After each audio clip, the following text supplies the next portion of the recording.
It's Red Eye Radio. Gary McNamara and Eric Harley talk about everything from politics to social issues and news of the day. Whether you're up late or you're just starting your day, welcome to the show.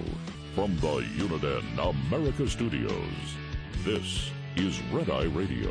Hello and welcome. He is Gary McNamara. I'm Eric Harley as we begin a Monday. Gary, how are you? I don't know. I guess we go from summer on Friday to winter on Monday.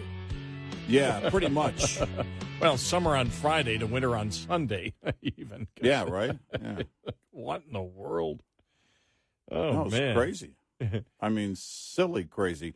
I think in our neighborhood on Friday, we got up to 92.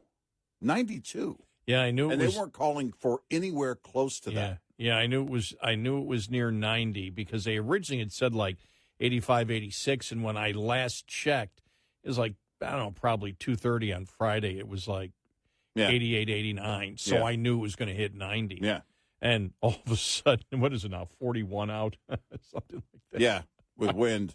Yes, with the wind, and I'm sitting here all bundled up, and in my vehicle, because I really didn't drive much over the weekend. So I mean, I was in the new vehicle on Friday and driving around, and the air conditioning was on, and I had it set at 72, and I'm thinking, well, that's really cold wind blowing at me right now. So I didn't change anything. Got in the same vehicle, drove it into work. I look and go, what's all this warm air I'm feeling? Let me look down. Oh, it's still set at 72, but it's blowing warm air. Yeah, it's a comparison. In fact, the systems in cars these days, the newer cars, they run it by comparison to the ambient temperature. Oh, yeah. So if you've got, like what we have right now in the 40s outside, you could put it on 62, and it's going to, a lot of cars will blow warm air. Oh, yeah. So yeah, because it going to warm you up. Yeah, it figures it out by itself. So, no, I'm just saying that it was just, you're just used to that cold air because it's so hot, and it's like, okay, it changes too quick here. Yeah. It changes too quick. And somebody hit me because I mentioned it the other day, and they said, well, because I said it was like, close to 90, and they went, well, that's not a Texas summer. It's like, well, yeah, it can be 90, 95. It can be anywhere from 90 to 105. But somebody was very upset at me that I posted on social media that close to 90 isn't summer in Texas. Well, I grew officially up in it's fall, so. Yeah. Yeah. But I was just the anger, and I'm like, okay, there's things to get angry about. I don't know why you're so passionate about that, but here we go. Interesting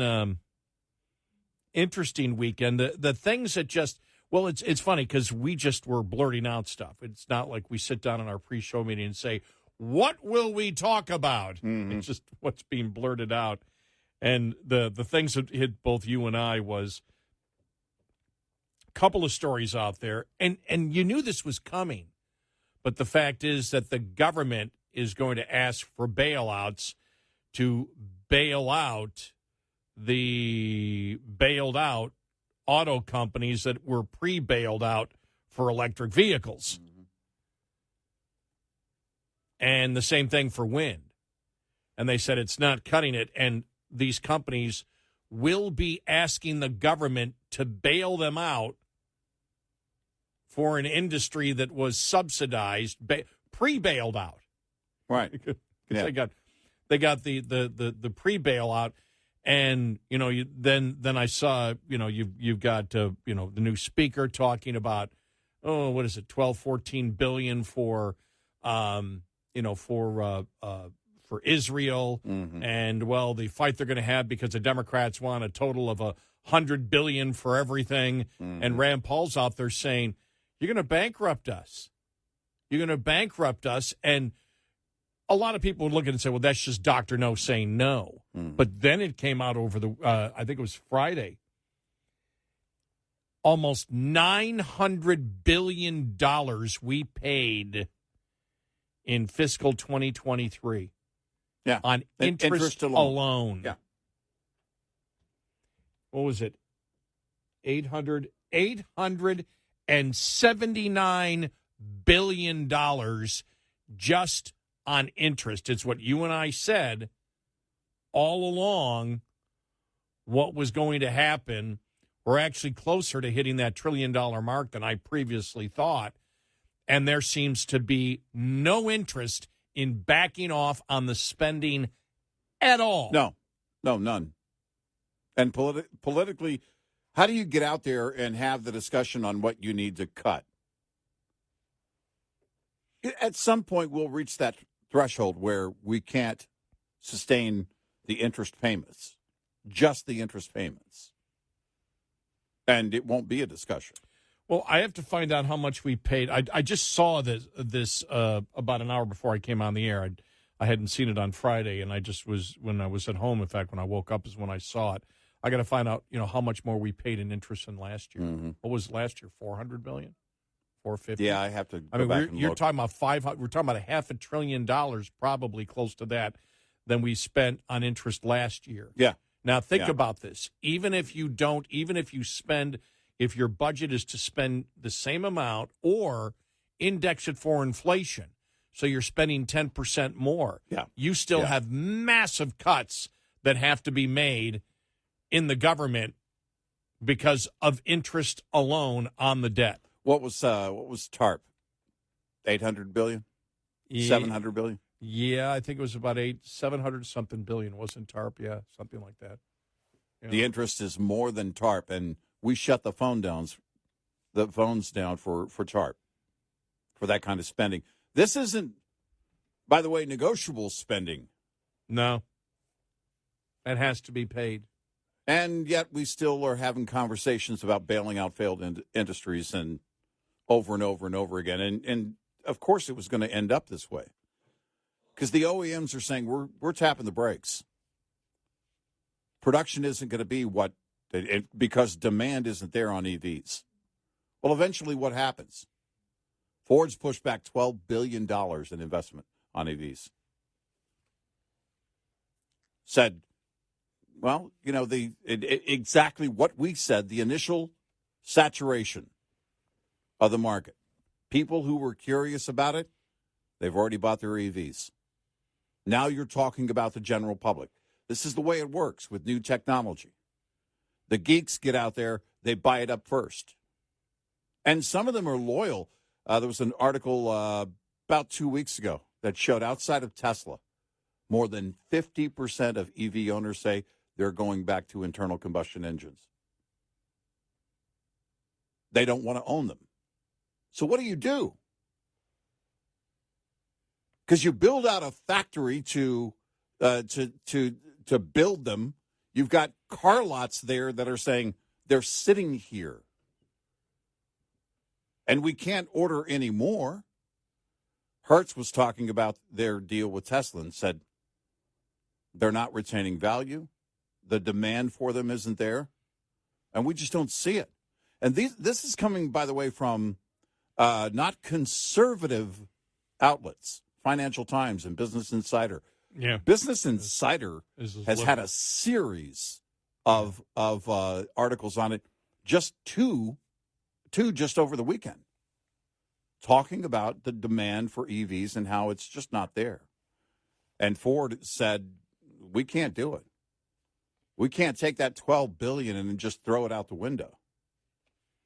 There it is, Wall Street Journal, just the news. We'll get into the specifics here in a little bit, but brace for wind and electric vehicle bailouts. No, it's inevitable. Wind companies losing billions, prompting fears federal bailout could be coming. Yep. We talked about Friday about the proposition on the ballot in Texas for taxpayers to build. I mean, it's a constitutional amendment. Right. Which would basically open up funding, taxpayer funding, to back up, to basically subsidize natural gas plants to back up for the subsidized wind and solar. I mean, and because you're changing the state constitution, it's a permanent bailout. It would be a permanent bailout. Well, whatever you if need. You want to call it bailout, but it's subsidies going for a backup that is not necessary. It should be the primary source of our energy in this state. Well, they're using it as a fund, basically an energy fund. So if as we said, if Democrats got in power in the state of Texas, you could use that fund to bail out, because it doesn't say that it has to be natural gas. Right. It's just we need an energy fund, right. Basically a Texas slush fund to bail out whatever needs to be bailed out. Because in essence, you are bailing out the grid. Yeah.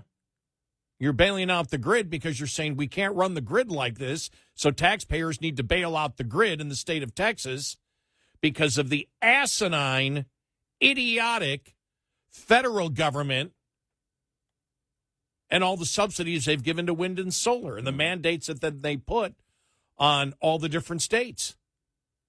And it's just pure insanity. But as Rand Paul said, money's running out now.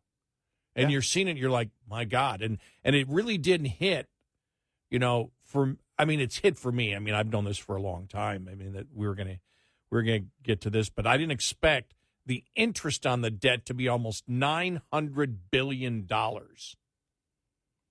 Yeah, we're only at the end of 2023. I think in my mind, if I would have thought that, let's go back a decade, I probably would have said sometime in the 2030s. That it would hit that amount? Yeah.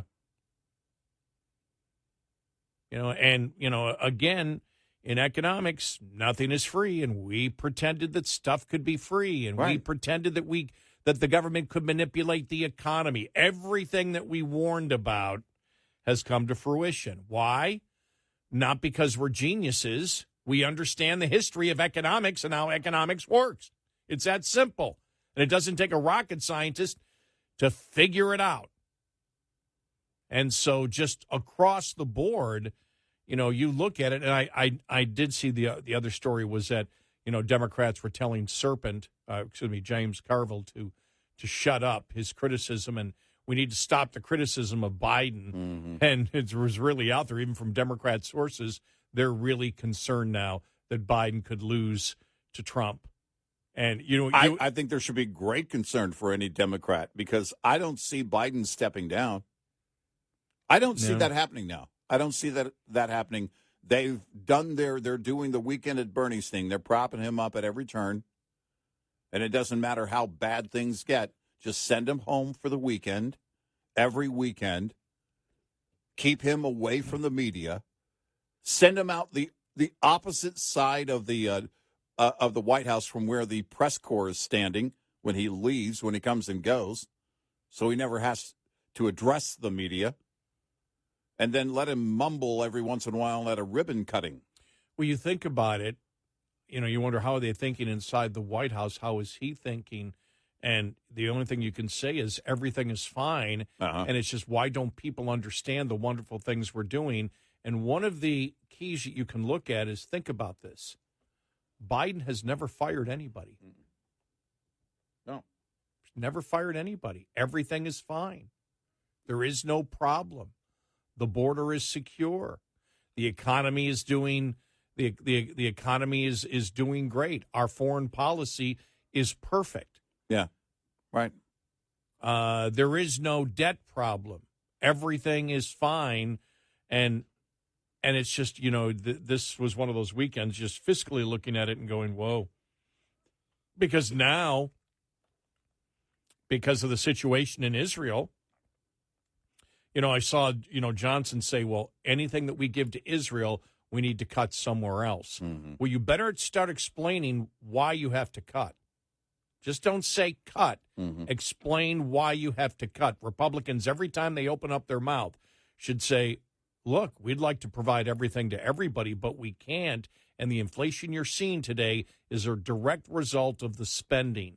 And you need to simplify the problem, the economic problem that's coming down the pike that people don't want to face.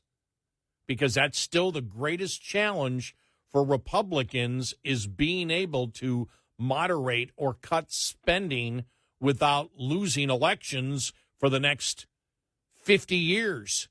Yeah. Because the public doesn't want to. The public claims they want to cut, as long as it doesn't affect them. Well, between fiscal and monetary policies right now, you've got the makings of more inflation. And one strong indicator of that was the GDP numbers coming out last week. Yeah, you're right. Yep. Because what you're trying to do when you raise interest rates is slow the economy. And that GDP was powered in a big way by consumer spending, not business spending. What does that tell you? You haven't done enough on interest rates. And as I've been saying all along, Jerome Powell is not interested in actually doing something about inflation. He's just pretending like he is, and they're not going to do anything at the November meeting. Will they do anything between now and next November? We have a great show ahead, 866-90 Red Eye. This report is brought to you by Shell Rotella. With advanced synthetic technology, is designed to help keep your rig running with more mileage and less maintenance. As the seasons change, so does truck maintenance. Cold weather can affect everything from your batteries and your air brake system to tire inflation and fuel lines. Make sure your tires are ready to roll through winter with the following maintenance tip. Underinflation is a leading cause of tire failures during winter because when the temperature drops, so does your tire pressure. Check your tire pressure before every trip to ensure they're properly inflated and to get the best footprint and traction on the roads. Conduct daily visual tire inspections to make sure you haven't picked up harmful debris on the road. Find a trustworthy tire service provider today so you'll be ready as the seasons change. Get in touch with Red Eye Radio, toll free at 866-90 Red Eye.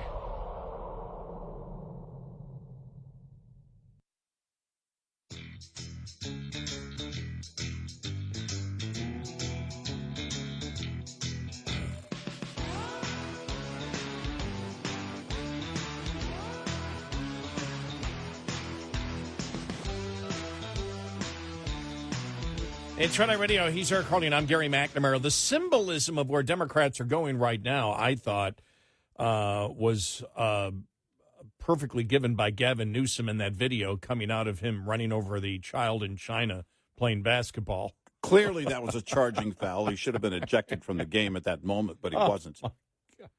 Just. What in the world, man? The first thing I thought of was karate. It's like you're playing with kids. Why do you think you need to plow through that kid that's a third your size? What are you? Who are you trying to show off to? Oh my God, that was a couple of dribbles, pass the ball, to one of the children, not make it about you, ball hog. What in the world, man? Seriously, and plows through the kid. And sad over the weekend, actor Matthew Perry dying. Yeah, that was very sad. Yeah, but young, he had his drug problem was horrible. Yeah. And he had, how many operations did he have on his stomach? Like 15? He did so much damage to his body. Yeah. People talk about, well, they didn't find any drugs. Yeah, but, the damage he did to himself that he admitted. Yeah, I saw some of his interviews that he's done in the last year, and he was very open and upfront about it. Mm-hmm.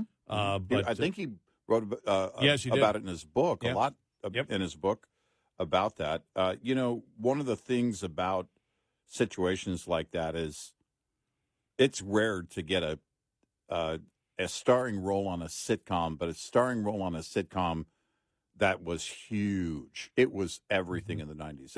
It was the show on NBC. It was. And beyond that, you don't see, a lot of actors don't really go on to do anything. They're not necessarily that they're typecast, but it can be overexposure. It can be a number of things. Jennifer Aniston did a few movies. They've all done other projects, but nothing on the scale of what they were doing in the 90s.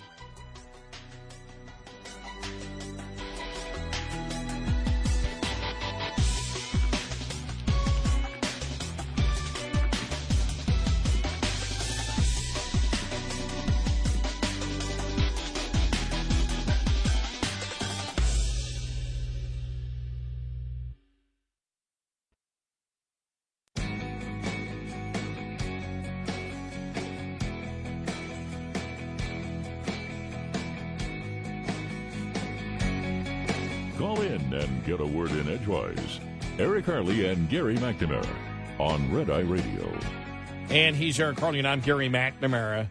So, yeah, this really didn't get a lot of publicity. Fox Business had it. With all the chaos and heartbreaking loss of life around the world, few noticed that the Treasury Department dropped a financial bomb. The deficit for fiscal year 2023 was $1.7 trillion, growing 23% in a single year as the Treasury used $879 billion just to pay the interest on the federal debt. Wow. The impetus for these massive deficits is the federal government spending, which tipped the scales at $6.1 trillion last year. Government receipts, meanwhile, were at $4.4 trillion, woefully short of the $5 trillion previously forecasted. A slowing economy and counterproductive tax increases were the key drivers behind the almost $500 billion drop in receipts from the prior fiscal year. Mm-hmm. Even these reduced revenues would have resulted in a balanced budget if President Biden had simply allowed spending to return to its pre-pandemic level. Instead, Treasury outlays are up 38% today compared to pre-pandemic times. Well, I think it won't be long before we hear Janet Yellen say the problem is lemonade stands, because these children are making $20, $30, sometimes $40 off of 10 cents worth of lemonade, and that kind of margin should be taxed heavily. We don't learn. We don't learn at all. Anybody watching this over the years, our audience is a big part of that, knows where this is going to go. It wasn't going to be zero interest forever. I really am more and more convinced that pretty much everybody, with the exception of a handful of us, really believed it was going to be zero interest forever. And that wasn't going to be the case. Yeah, we knew it wasn't going to be the case. And when they started doing the insane spending during COVID, over the top insane spending on top of the other insane spending, then it was inevitable. You're going to get to a point of inflation like you've never seen. Even worse, a $1.7 trillion deficit in last fiscal year was really a $2 trillion deficit. It was only reduced in a technical sense by $300 billion when the Supreme Court blocked Biden's student loan handout scheme. The Treasury has merely reallocated that money to be spent in fiscal year 2024 because the Biden administration is hell-bent on achieving its unconstitutional student loan bailout.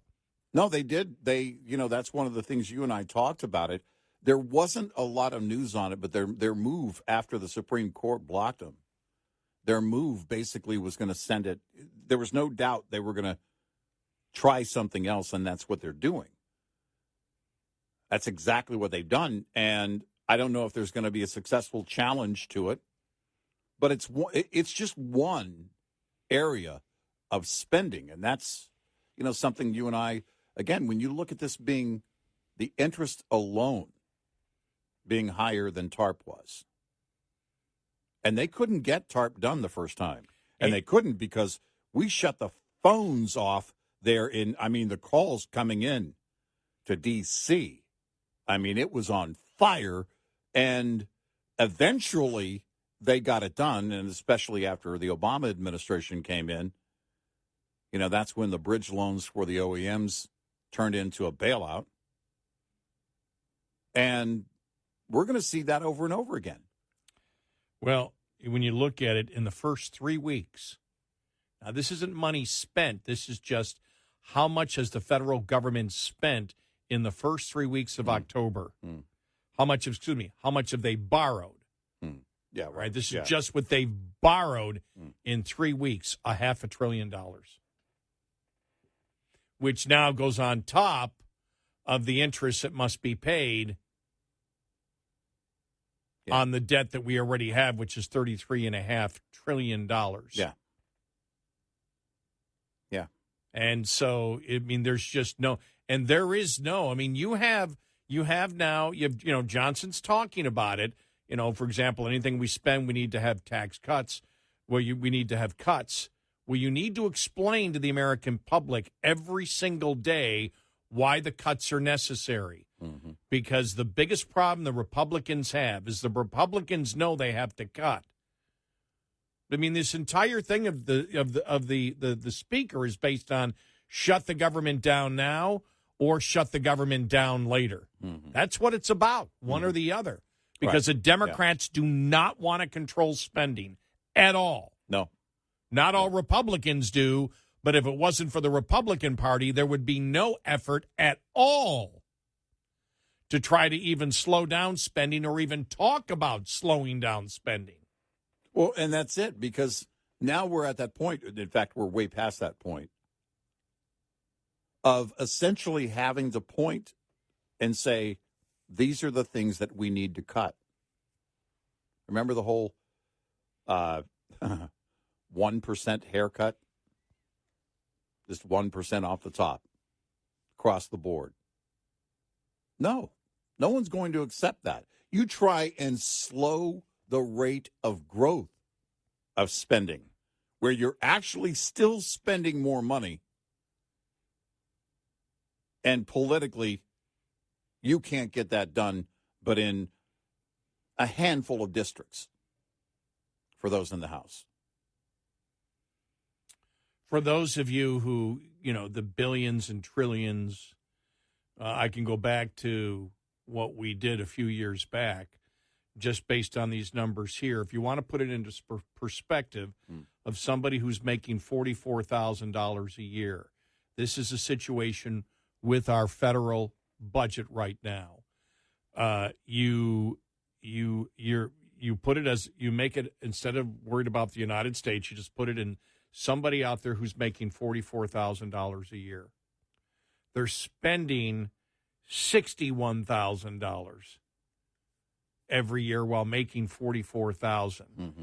They have $335,000 in unsecured debt that they have to pay. Mm-hmm. They have to pay that off eventually, or pay the interest on that debt, and they have roughly $2 million in obligations coming over the next 10 years, bills that must be paid. Mm-hmm. Now, anybody that's in that situation, there's no way to bail yourself out. Nope. And that's where we are right now. And it's what you might not have voted for it. I didn't vote for it. Eric didn't vote for it. But it's what the people of the United States wanted by the people that they put into office. And as you see right now, Republicans may be leading on the issues by landslide numbers, but any race out there is just a couple of points. It's not changing, even though people may be changing their opinions on the issues.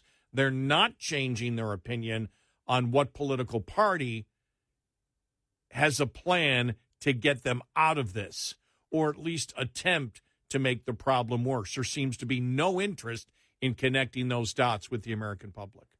No. Now, hopefully by 2024, there will be. Well, and, I've been saying all along, whoever it is that takes over Joe Biden's mess, whenever that is, whether it's January of 25 or, heaven help us, January of 29, whether it's a Democrat or a Republican, it's going to be a mess that's so massive, I don't even know where you begin.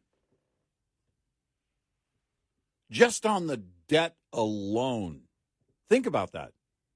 If Biden is to be elected for a second term, it'll be January of 29 before the next president takes office. What do you think it's going to be like between now and January of 29 5 more years of this insane spending and zero political will to do anything about it. And we'll be right there at the brink, just a few years away from Social Security and Medicare being bankrupt. Whoever that is, if they haven't done something by then, the entire 28 campaign, whoever it is that's running, if they haven't done anything by then, it all has to be about Medicare and Social Security. Yeah, how do you save it? I mean, and if it's not, then just watch. It'll be a David Blaine type disappearing act because it has to go away. It just won't be there.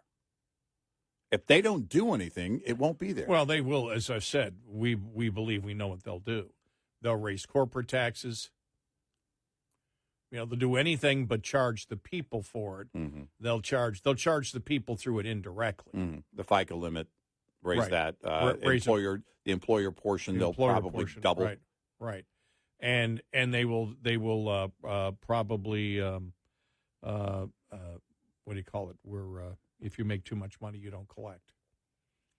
Means test. Mm-hmm. They'll probably means test it, and they probably will also make it so they take off the cap, the limit. Yeah. The cap. Yeah. But that's still going to have a huge effect on the economy because you're going to have to continue pumping that money in and more of it in each and every year. Well, what happens if an employer is tasked with, let's say they go in and they say, we're going to raise the employer portion of the FICA tax. Let's say they want to double it because that has to be one of the moves. You go for corporations.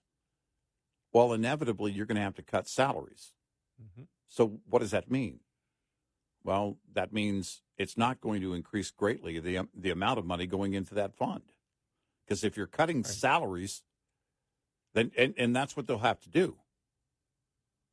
Corporations aren't going to just add another 6.2% or 3.1% or whatever it is to everyone's salary without making other changes. There will be cuts. So they'll cut jobs altogether, or they'll reduce salaries, or both. Or they'll do what they're doing now, just borrow from future generations to pay it off now. Right. Keep borrowing and borrowing and borrowing. Yeah. Which cause the inflation, which is going to keep the inflation going higher. Yeah. It's amazing. I think the means test is probably going to be one of the first things that they discuss.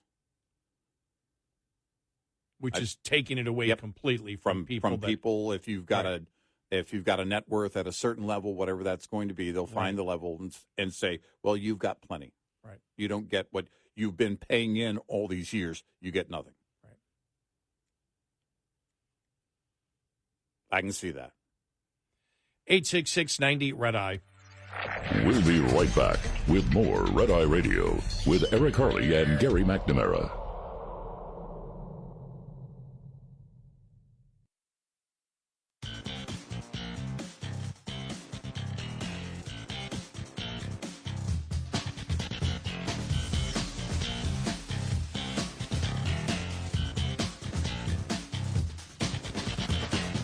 It's Red Eye Radio. He's Eric Harley, and I'm Gary McNamara. You look at Biden and the Democrats over the weekend, really starting because of James Carville.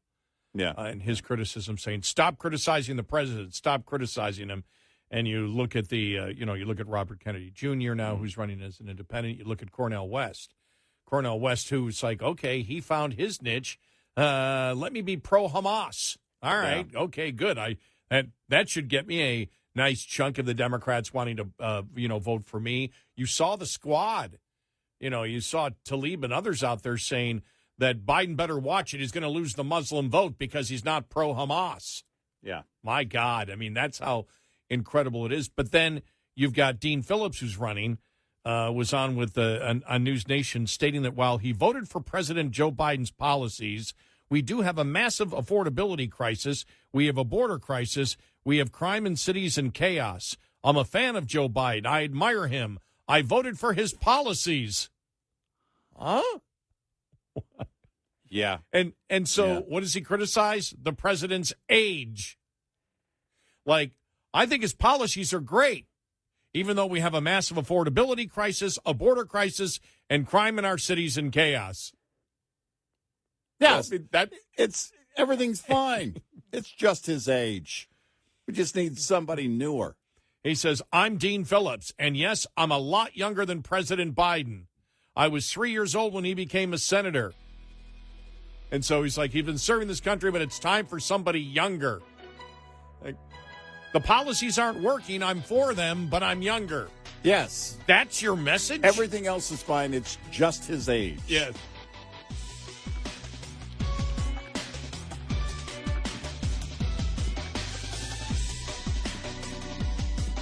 Top of the hour news is brought to you by House Products. Visit houseproducts.com. This is Red Eye Radio on Westwood One.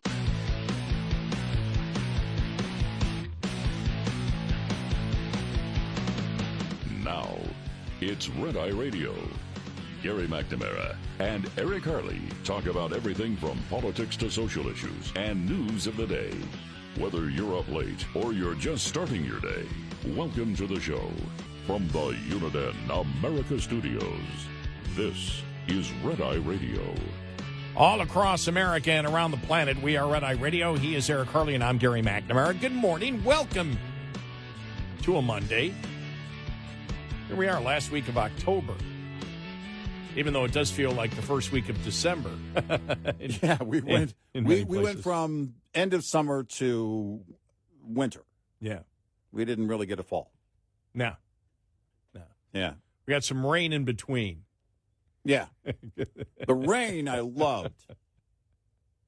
But yeah. And I'm sitting here and I've got just, winter clothes on and everything feels heavy Yeah. because I'm not used to wearing it. It's like Right. T-shirt and shorts for 7 months and all of a sudden it's, what in the world? All right, you ready for it? All right. Now, this is a problem the Democratic Party has. For example, we talk about the fact of Robert Kennedy, Jr. running. You don't hear a lot of him now. Right. Now that he's apparently running as an independent. Cornel West over the weekend showing his difference, making sure he's pro-Hamas. And it's like, okay, I can legitimately, and when you see the members of the squad saying that Biden needs to change, Biden needs to change here because he's going to lose the Muslim vote. It's like that's not a winning mindset. Yeah. Based on the issues. Now, Dean Phillips, who announced he's running from Minnesota, did an interview with Elizabeth Vargas on News Nation and talked about that he voted for President Biden's policies. While he voted for President Biden's policies, we do have a massive affordability crisis. We have a border crisis. We have crime in the cities and chaos. I'm a fan of Joe Biden. I admire him. I vote for his policies. He made that known over and over again. Elizabeth Vargas here in this interview gets to the point of, well, are you just running because of the age? Because you believe the same as he does, which has basically caused all the problems. Here's where this discussion goes. Here we go. Polls just now, a huge majority of Americans, a big majority of Democrats are very concerned about President Biden's age. Is this why you're running? Because your voting record is nearly 100% in support of Biden's policies. Are you just a younger version of Biden? No, I'm Dean Phillips, and yes, I'm a lot younger than President Biden. I was 3 years old when he became a senator. He's been serving our country for 50 years, and I admire that. But I am also hearing it's time for a change. Yes, I voted for his policies as a member of the House Democratic leadership team. I helped distribute those policies and market those policies. So what would you do differently? Okay, so there you go. What would you do differently? Because he has already once in this interview pointed out all the problems that we have. Yeah. He voted for the policies. He agrees with the policies. But we have a massive affordability crisis. We have a border crisis. We have crime in our cities and chaos, which apparently has nothing to do with Biden's policies. Right. Right? Right. But she did ask him the question, what are you going to do differently? By the way, I don't care whether it's somebody from Homeland Security, being in front of the Republicans, Right. or whether it's Karine Jean-Pierre or John Kirby, they never answer the question. No. They tell you why they're there. Mm-hmm. They tell you, why they're there and what their position is, but they really never tell you what they're going to do, including Dean Phillips. Here we go. Are massive. Let me start with affordability. It is a massive crisis in America right now, the cost of living. People's mortgages are skyrocketing. Fuel is too expensive. Food is too expensive. Healthcare, if it's even obtainable, is double the price of anywhere in the world. Medicine, 3 times more than anywhere else in the world. We are falling behind. American middle class, hardworking people are not being heard. They are angry. They're frustrated. And that is job one. We have a border crisis. We have crime in cities and chaos. We have a federal government that is run so ineffectively and so inefficiently, does not focus on customer service, doesn't use zero-based budgeting. We don't have term limits, so therefore we have the same people making the same decisions and often the same mistakes time and time again. I'm making a proposition for change. I want to ask you. And then she went into something else. But he never answered the question. What would you do differently? And he just laid out the problems again, caused by the Biden administration, that he agrees with the policies. That's the best the Democrats can do. Well, it's because of Biden's age that the border is broken. Yeah, I guess so. That's basically what I would have answered with. What are you saying? It's his age that put us here? It's his age that caused all these problems? I think that's what he's trying to say. There's these huge problems, but he's trying to relate it to the age, because he won't tell you what he'll do. All these problems exist. He doesn't tell you, well, here's what I will do. He was asked it, and all he did was repeat all the problems caused by the Biden administration. Yeah. The massive affordability crisis was caused by what? Spending. That's why we have the massive affordability crisis today. The inflation you see today is caused by the spending that he admits is a problem, and he voted for all of Joe Biden's policies that created the massive affordability crisis. Mm-hmm. The border crisis was caused by Joe Biden. Yep. As he said, he's on the leadership committee. He supported him on everything that Biden has done at the border, or hasn't done at the border, and crime in the cities in chaos, defund the police, which, again, was mainstream of the Democratic Party on the federal level, which he is a part of. Yeah. So, yeah, what he's saying is, I'm younger. Well, Democrats know everything that's wrong. He spelled it out. Everyone in the party knows what's wrong. Yet Joe Biden's doing a great job. If you're going to run against somebody, you better be able to fight. You better be able to stand up and say, he's not a good president because of this. But I just love how they answer questions. All right, now, what would you do differently since you voted for all of his policies? All right, let me lay out all the problems again. Mm-hmm. I won't tell you how I'll solve them. I'll tell you all the problems again, which I already laid out before. And then, to show you I care, I'll tell you that the American middle class is not being heard, and they're angry and they're frustrated. I'll have no solutions. I'll continue the same thing that has caused the American public to be angry and frustrated, because I won't tell you how I'll do it. You know, it's sort of like the entire thing right now with Hamas, and a couple of articles written over the weekend just about, basically, are we suicidal or what as a nation? Why the hell are we doing what we're doing? And some Republicans coming out and saying, why is Biden still making it so Iran can get all of this oil money, which then they give to Hamas and Hezbollah? It's sort of like the Biden administration trying to attack Hamas and Hezbollah as they completely ignore Iran's supporting of them, and even the proxies. They'll talk about Iran's proxies, attacking American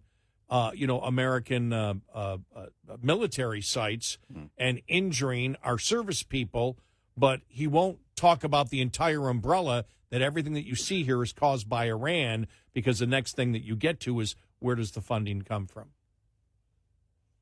But they try to play this game where they never connect any dots. They just sit there and say, we're angry. We're angry about this, too. We're completely behind the president. Even though it's a complete disaster, we're behind the president. Well, then what are you going to do differently? We're going to tell you what the problem is. You just told us what the problem is. What are you going to do about it? Well, I'll tell you that the American public is angry. Fine, the American public is angry. What are you going to do about it? Dean Phillips can't answer the question. Well, and, it's going to get even worse as we get into a real debate season. I still ask the question, and you and I are wondering if they're actually going to have debates for the general. Will Trump and Biden be on a stage together? I don't know how you put Joe Biden on a stage, on a debate stage with anyone. Because from the get-go, it's going to be an implosion. I think if the polls show Trump up, I don't think Trump will do it. So far in the GOP primary, he clearly doesn't believe he needs to. Yeah. And I believe if we get closer, and who knows what's going to happen in the whole, the trial things. Mm-hmm. But I believe if he's up in the polls, I don't see debates coming. And then with the Republicans to begin with, I mean, with Lester Holt and Kristen Welker as the moderators, why don't you just put a political gun to your head and pull the trigger? Mm-hmm. The Republicans are idiots. The RNC is a bunch of idiots run by an idiot. Yeah, it's moronic over and over again. And to allow this to happen it's just they're the only thing that the moderators are looking for is a gotcha question or a gotcha answer and a soundbite, and you know that, and you've known it for years. And by the way, between election seasons, what do we always hear? Well, we're going to change things. No, you're not. No, you're not. Not at all. McDaniel's not changing anything. Nope. She should have been gone a long time ago. And so I wouldn't be surprised if there were no debates. Well, do you really need debates between, where Trump stands versus Biden? No, I don't think you need debates. But my question would be, if Trump wants to debate, if you're Biden's advisors, what do you do? They're sending him home every weekend. They're keeping him out of the media eye. And you want to put him on stage in a back and forth scenario with anyone? They can't carry notes. He can't. They'll make an exception. And the Republicans will agree to it. They'll give him a prompter. Biden gets at the teleprompter with a 15-second delay so his advisors can tell him what to say. Mm-hmm. And the RNC will agree to it. Yeah, there's really no way to put him on a debate stage. Trump does stupid interviews with people he shouldn't be doing them with. Who did he do them with about 2 months ago? That was an NBC. We did an interview with. It's like, stop doing those interviews. Mm-hmm. So, yeah, I don't know what a debate stage looks like, because if I'm Joe Biden's advisor, you make every excuse not to be on that stage. Yeah. You can't put him in front of the media. You can't do impromptu Q&As with the media, ever, without him just being dismissive. No, they'll make it the new rule is they can fine Trump if he says something they don't like. Mm-hmm. Yeah. Again, there's no way for them to make that happen without it being a catastrophe. And I mean the worst of worst. If I was Trump's advisor, I'd say you need to do it just to get Biden on the stage. You can yield your time to your opponent every time. And all he has to do is after Biden's finished talking, give him as much time as you want. No, I'll give you some of my time. Then after he's done, go look at the camera and say, Is it me? You could just shake your head. 866-90 Red Eye. Brought to you by FPPF, Fuel Power Max. Surviving and thriving as an owner-operator has just as much to do with managing costs as it does with generating revenue. Like the chief financial officer of any company, you have to be concerned about rising costs, especially without increases in revenue. Trying to reduce costs, let alone make sense of them, can be a complicated task. Understanding basic principles of operating costs can save you thousands of dollars a year. A penny saved could be $1,000 earned. Saving just 1 penny per mile over 100,000 miles driven annually will deliver $1,000 to the bottom line at the end of the year. Brought to you by Shell Rotella, with advanced synthetic technology is designed to help keep your rig running with more mileage and less maintenance. Coming up, more with Gary McNamara and Eric Harley. It's Red Eye Radio.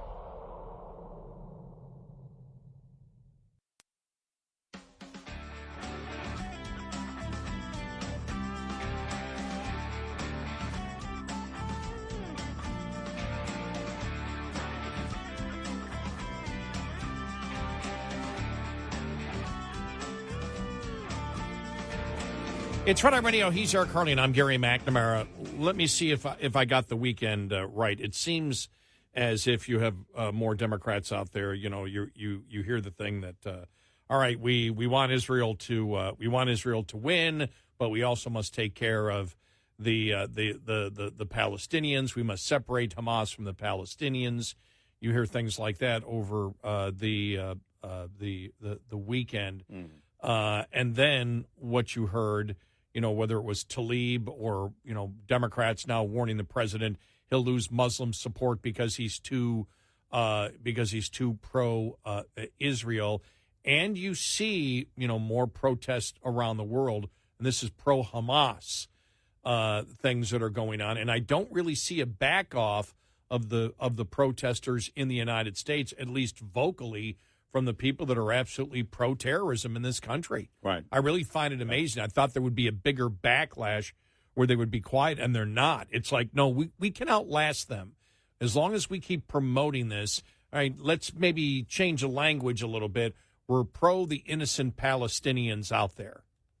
Yeah, yeah.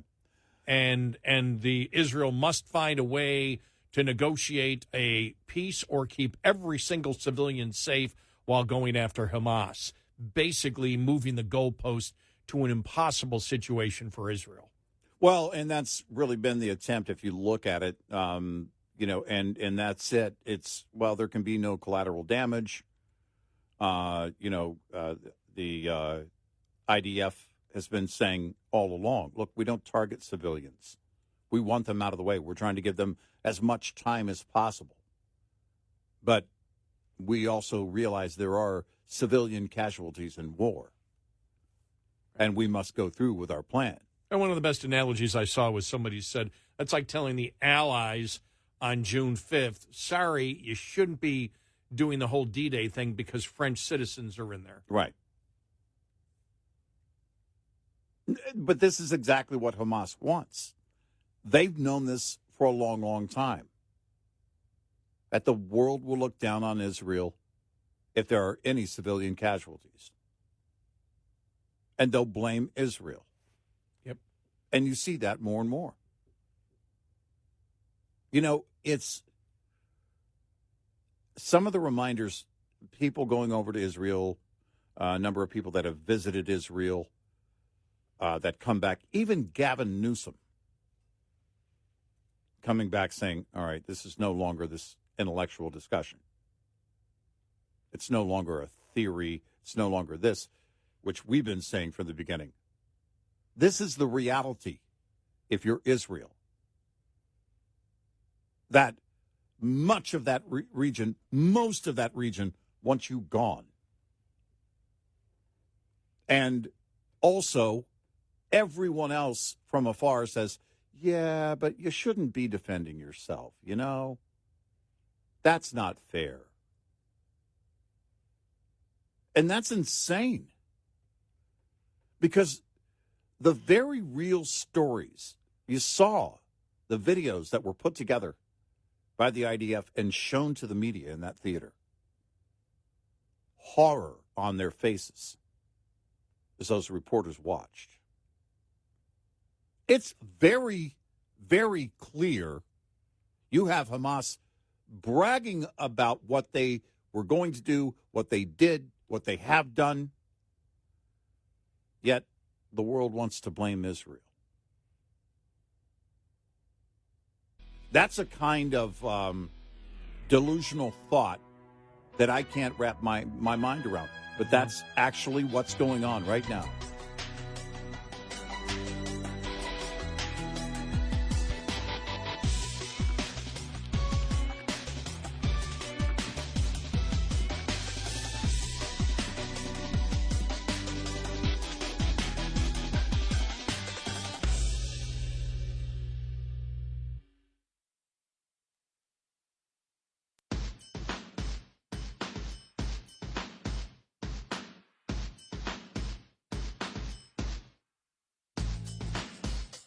You're listening to Red Eye Radio from the Uniden America Studios. It's Red Eye Radio. He's Eric Harley, and I'm Gary McNamara. So House Republicans are aiming to move forward with a bill to provide aid to Israel, with the GOP leadership announcing a Thursday vote during a conference call last night. It will be a standalone Israel bill with a price tag of $14.5 billion. Republican leaders announced while arguing it is fully paid for, according to two people familiar with the call. By the way, one thing Johnson said is they're not going to do gimmicks when they say it's all paid for. Let's see what comes out. We don't have that yet. Right. They also revealed plans to move on legislation targeting Iranian oil sales, including putting previous sanctions back in place. The plan comes after Speaker Mike Johnson announced during a recent Fox News interview that he supports separating Israel and Ukraine aid. It is one of the first calls after winning the gavel last week. So we will see what happens. Yeah. If you're going to, I guess if you're going to make your mark, if Johnson is going to prove himself, then this will be on two fronts. This will be one thing that he can, do in terms of the support of Israel. That's something they need to demonstrate clearly. But then beyond that, how you pay for it. Because that's something you have to demonstrate to your party and to the American people. And as you point out, you have to repeat why that's important, why you need to do that. Yeah, because if you simply say it's paid for, it doesn't mean anything to most people. Right. You have to say we're paying for this by cutting back on this. And the Right. reason we're having to do this is we need to prioritize, because the spending you have seen, the out-of-control spending that you have seen that has been passed by the Democrats and Joe Biden, is the reason that things are costing so much today. Yeah. And they have to repeat that over and over and over again. Now, they haven't done it yet to my satisfaction, even with Johnson in yet, but I'm nitpicking. Mm-hmm. But I've been doing this for almost 35 years, so I'm allowed to nitpick. Well, it's important and watching, how it all comes together by the time it gets to the floor, if it's going to be voted on Thursday. Also watching how Democrats vote. I'm really anxious to see where that's going to go. Because more and more the calling for, the protests have been pro-Hamas protests. And while it looked like it was going one direction with the exception of a few, now few weeks later, and by the time we get into Thursday, we'll be into November, and you put some time between the Hamas attacks and this vote, and I really wonder how the Democrats in the House are going to vote. I think you'll have the majority of Democrats vote for this bill. You really can't vote I against it. believe you will too. Right. But the question will be how many won't vote for it and which ones will. The usual suspects will be there. We know that. But the question is how many more will decide politically they can get away with not supporting Israel? Well, I think the push will be in the Senate because what will the Senate bill be like? You'll have the House bill. Then will the Senate come up with their own bill where they have Ukraine and Israel funding? Because the House is the one, it's the Republicans in the House that are really pushing to separate the funding. You're not really seeing that from Republicans in the Senate. No. I mean, you may after this bill is done, but I don't know. In fact, I don't know if there's a bill in the Senate right now. I don't believe there is. I know Biden talked about it. I didn't see anything where the Democrats in the Senate have been working up, some type of bill. But if they come up with, if the Senate comes up with funding for both Israel and Ukraine, when you put that to conference, how does that come out? Right. Because that's where it's going to be. I mean, there's where it... Yeah. Well, I mean, I don't see Democrats in the Senate doing a clean bill for Israel. This is where I think you could see some of the pushback from Democrats in the House. No, we want both. We want Ukraine and Israel. We want to support Israel, but we need the help for Ukraine. Right. Well, I guess the problem is that then you're vulnerable that you voted against funding for Israel straight out. Ukraine is a different ballgame right now. Ukraine, whether you like it or not, is in the back burner. Yeah, there's no doubt it doesn't carry the emotional weight of the American consciousness right now. Right. Based on all this. And as we have stated before, the polling's been all over the place. People have said, yeah, we want to support Ukraine. Well, how much have we given them? And that's constantly been underestimated by the people of the United States. And when they find out, they're like, well, no, we can't be giving that kind of money anymore. We need to support them, but we can't be giving this kind of money. Well, because inevitably the second question is, okay, what are we doing with all that money? What's happening what's the goal? Well, that's the problem whenever the United States gets involved in an international war and there aren't specific parameters, the American public always tires of it. Yeah, right. It is a bit different this time because we don't have, troops on the ground. We don't, there's not this U.S. military presence in Ukraine. But the money going there, if you look at just foreign aid in general, you and I have mentioned this a million times. Foreign aid in general. Well, if it's so bad, if spending is so bad, let's stop all foreign aid.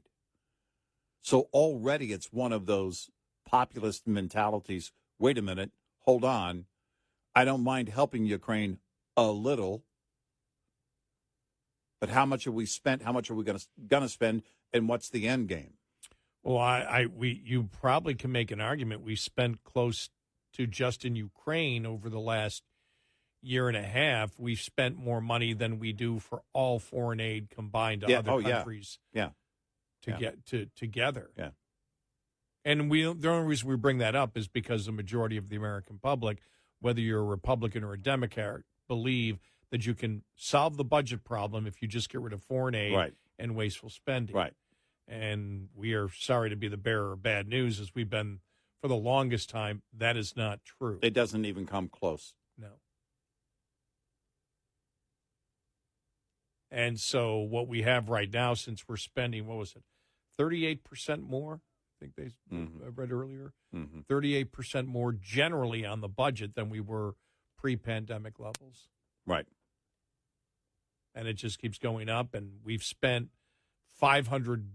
borrowed $500 billion just in the first 3 weeks of this new fiscal year that started October 1st. That's borrowed $500 billion. And now the total interest on the debt, $879 billion, approaching $900 billion, soon to be $1 trillion just in interest, which means you get nothing out of that. And remember, just to let you know, total tax revenue last year was $4.4 trillion. Mm-hmm. We're almost to 30% of that, of what we're paying, 30% is interest. Right. Wow. Well, and that's it. You know, I mean, Johnson's one of those that has the uphill battle in terms of trying to convince Americans, okay, we need to do this and cut here and explain, because nobody is paying attention to spending right now. Conservatives only.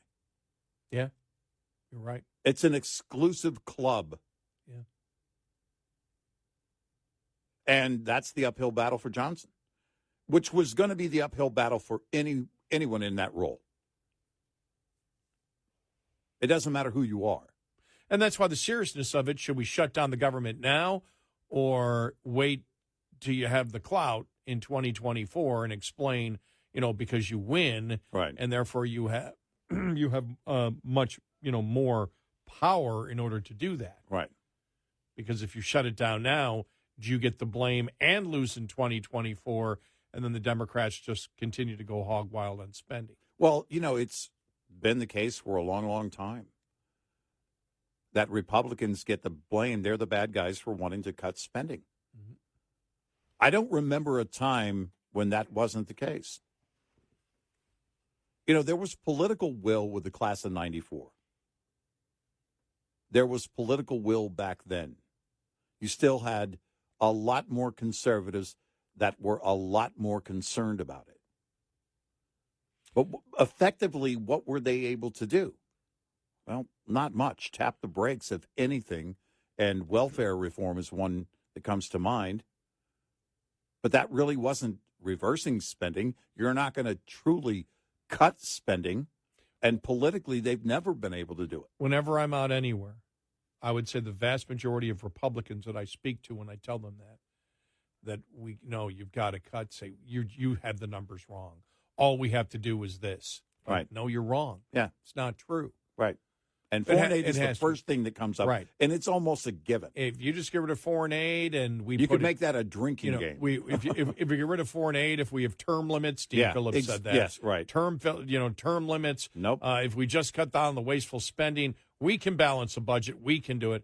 No, you can't. No, the people in those districts are going to send the same people. Yeah. Term limits, that's not going to do anything. We can change things and we can do this and we're going to be more responsible. No one has ever fulfilled that promise. It might make people feel better to believe that there is this instant silver bullet solution. Right. But that's all it is. Right. It makes you feel good, but it's hollow because it's not true. Well, Dean Phillips is hoping to, capitalize essentially on, I'm young. Yeah. Think about that. I'm just not the old guy. Look at all these problems here that are caused by, in part, by the way, he votes. and also by Biden himself. And he admits it. Yeah. He admits it. And he's not going to criticize Biden on the issues, only the age. 866-90 Red Eye. Lines open for your calls. 866-90 Red Eye on Red Eye Radio.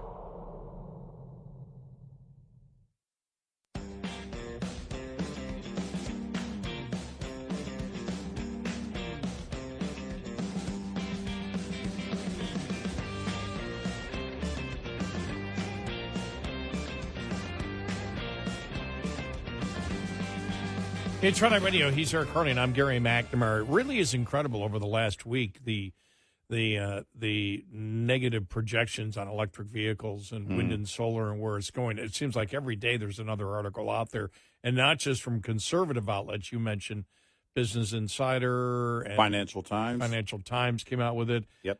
Reading here, brace for wind and electric vehicle bailouts. Government is too invested to let these companies go bust, and taxpayers will be charged for the repair job.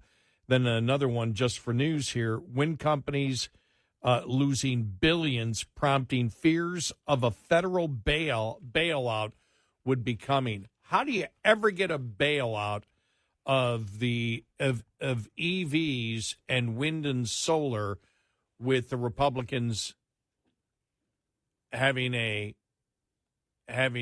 very little, but having a advantage in the House of Representatives? I don't know how you get there. You can't get there with the Republicans having power in the House. Yeah. Because remember, this would be viewed as a bailout for a bad business model that the government initiated. Right. No, there's no way you get there with Republicans, in the House, which is why Republicans need to gain an even greater margin in the House and need to gain control of the Senate and the White House. Because if Democrats have all three and they have enough of that margin, they're going to get it done. Bailouts will happen. There's going to be a push for bailouts one way or the other. Whether they get it done is the question. Yeah, we'll have some of the information inside of those stories coming up because it really, that just, all of a sudden it went from, the projections aren't looking good last week to all of a sudden, by the time we get to last night, I'm reading bailout stories for EVs and wind and solar. Of course. What? Yeah. Yeah, it's just crazy. It seemed to happen all within a couple of weeks.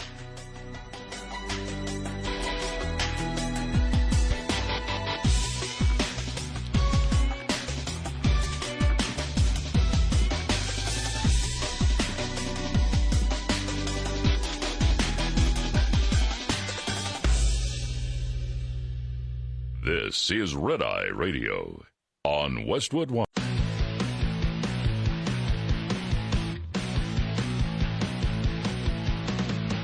Now, it's Red Eye Radio. Gary McNamara and Eric Harley talk about everything from politics to social issues and news of the day. Whether you're up late or you're just starting your day, welcome to the show. From the Uniden America Studios, this is Red Eye Radio. All across America and around the world, we are Red Eye Radio. He is Eric Harley, and I'm Gary McNamara. Good morning. Just to let you know, Halloween candy up 13% in 1 year.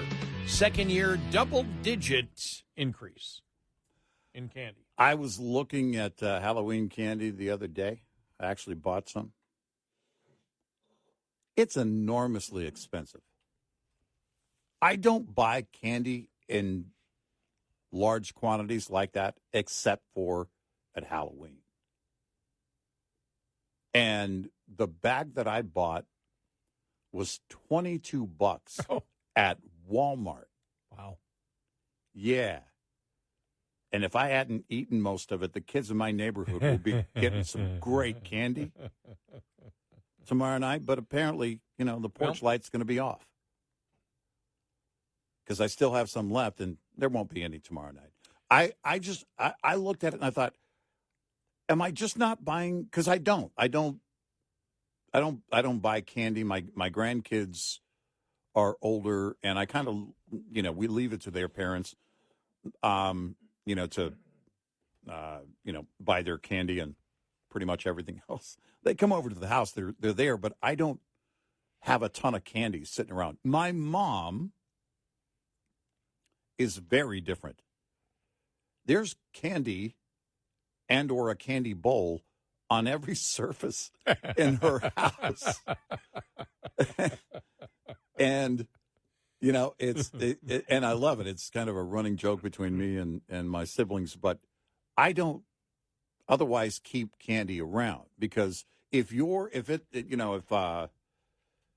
we're closing up shop for the night on Halloween night, for trick-or-treaters, and, my youngest daughter loves handing out candy. She loves seeing all the costumes and everything else. You and I if it's a weeknight, we got to work, we got to sleep. So at my house, I'm asleep, but my youngest daughter will be there handing out candy.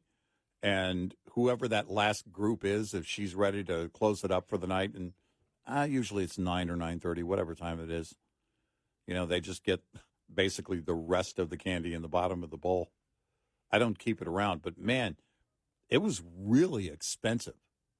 And that wasn't the only bag that I bought. I bought another one that was $10. I was like, I see it at the counter, the individual candy bars and everything else. I don't buy it.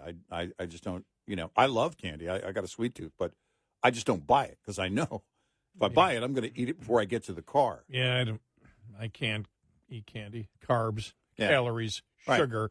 Yeah. But and tomorrow night, we're Monday now. Yeah. For tomorrow night, I just keep the lights off and I actually have a cover that I put over the doorbell. I got this cover that fits over that I can. All right. And so, but it's so dark where when I turn off all the lights, nobody's ever come up to the doorbell. Mm-hmm. From what I know, it's a pretty well disciplined neighborhood. But I miss it. I mean, that's the one thing. The last time I was able to do it, and a leap year made it just one day, and it was October of 2020, right at COVID, and it was mobbed. It was that. I mean, I had the greatest time because what I did was I put one of my Bose speakers in the real front bushes, and my house goes back a little bit outside the garage, and I put another speaker in the other bushes, and had ghost sounds that I found forgot where I found it, but I had ghost sounds, and they were in stereo. I mean, you could hear it go from one to the other, and it was just great. And I put candy on a table, because it was still October of 2020. And it was just, and then I had a nice, insulated cup that I had a little bit of wine in and sat there as everybody. It was great. I mean, it was just great. The whole neighborhood was there. The kids were out in just force.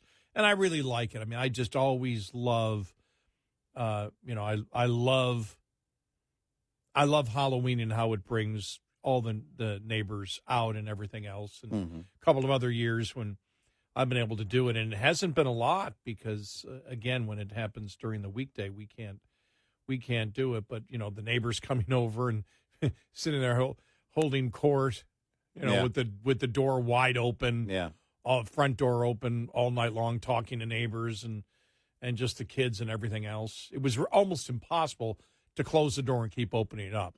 Just sit on the porch and wait till they come. But, that's what my daughter does. She says she likes it better that way because usually they come in like groups.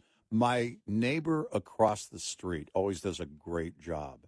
He's got every inch of his lawn. There's something on it. And he does the same at Christmas. And he spends a ton of time every year.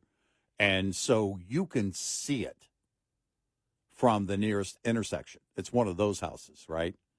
And so it draws a lot of people. And so inevitably we get, that crowd makes their way over across the street to our place. I don't really decorate for Halloween. I do for Christmas, but not Halloween. I always love seeing kids that are out. The one thing that I think has changed since we were kids is that even though my mom overdoes it now, we didn't have candy laying around when I was a kid. And you only got candy around certain times a year. Usually it was Halloween and Christmas. And these days, it's totally different. Kids eat a lot of junk, year round. And getting candy isn't that big of a deal. I think it's still part of the equation that, okay, I want to see what different kinds of candy I can get. But other than that, it's not what it used to be. Going out for candy because now it's not so much a treat. It's kind of an everyday thing. Yeah, we used to go, we would do 20 blocks Oh, yeah. and have grocery bags. We were man. We did pillowcases. Yeah, we were candy hounds. Yeah. I mean, that's all we cared about was candy. Mm-hmm. I really wonder whether my diabetes was a direct reflection of pre-adolescent Halloween. Yeah. Because we had so much candy, so much sugar. I can't even imagine coming close to eating that kind of stuff today. But just all great memories. I mean, I love Halloween, and I don't decorate a lot, but I have, when I put my new spotlights in a couple of years ago, I found these things that work as filters, so I can just place these filters on top of all my lights out in front, right? And it sets the mood, and it just and it takes 10 seconds, just drop a and it was interesting because I didn't know when I got my new LED lights that they said these things will last you 40 years. Mm-hmm. It's like, oh no, but how do I can't change them? The light's permanently in there. Mm-hmm. He goes, you can get filters. Mm-hmm. You can find filters to drop on top of the actual lights. They don't get that hot. So, and so it's great. 4th of July, I can put red, white, and blue up and well, you don't have to put white up, but the red and blue. And then, and for anything else that goes on, Valentine's Day, all red, and now purple and orange. And the house looks, pretty cool. And then for Christmas, there we go, green and red. So I make it very simple. People go, wow, your house always looks like it's, you're really celebrating the holidays. I go, yeah, and I really don't do anything. I just drop a couple of filters on it. But, it's, didn't hear a lot of, you know what we haven't heard yet? It's not remember when it was an issue who's open for Thanksgiving? By this time of year? I haven't seen any of that. Yeah, I heard Walmart's closing. Yeah. For Thanksgiving. But but when they put it out, I'm like, there's no buzz. Remember that was like the lead topic? I went by a couple of locations over the weekend, Saturday evening, and they were closed. Can't find people to work. And it was really interesting because I thought, this feels like COVID or just post-COVID all over again. But we're talking a major metro area.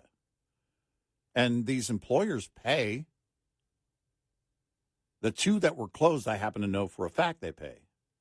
Nah. Not enough people to show up. And so now it's going to be easy for companies to go, well, we want to give our employees the day off. I don't know when or if we get back to, man, I really got to make ends meet, because I don't know how people are making their budgets with inflation, but also quiet quitting, unless you're living with your parents. It's the only way. Or you're taking on a bunch of roommates, or maybe you're the roommate. I agree with you. I don't know. I don't know how people are doing it. I don't know. I really don't know. Because if I was in my 20s right now, I'd be the opposite of the way that I was in my 20s, which means I'd be under the mentality, I don't have a contract. We have a daily employment agreement. It used to be if you would jump from job to job to job back then, that would be a negative. It's almost expected now. Yeah. That every couple of years you jump and look for a new job. No, it is. It's amazing, yeah, that part of the culture. But I would be, if I was in my 20s, now again, I worked in a variety of, I worked in banking, I worked as a steel worker, whatever, machinist. And when I was a machinist, I was working the 12 hours. Yeah, right. But I still had, even then, at that point, I still had a second job of, because I was a club DJ for the longest time, probably from, 1975 to about 82. Yeah. So I did it for about 7 years. Right. And then I became one again after it. Then I went back later on, a few years later, and did it again for another 3 or 4 years. So, I mean, and I just did it. It wasn't where I felt I had the need, but it was like, oh, if somebody's offering me money, I did it. Right. It wasn't that I had to, that, I better go do it. I just did it. So I know now I'd be working. If I was in my 20s, I'd be working 2 jobs. Yeah. Well, one of my granddaughters got a job with a big brand name chain store, $13.50 an hour to start. She's over the moon.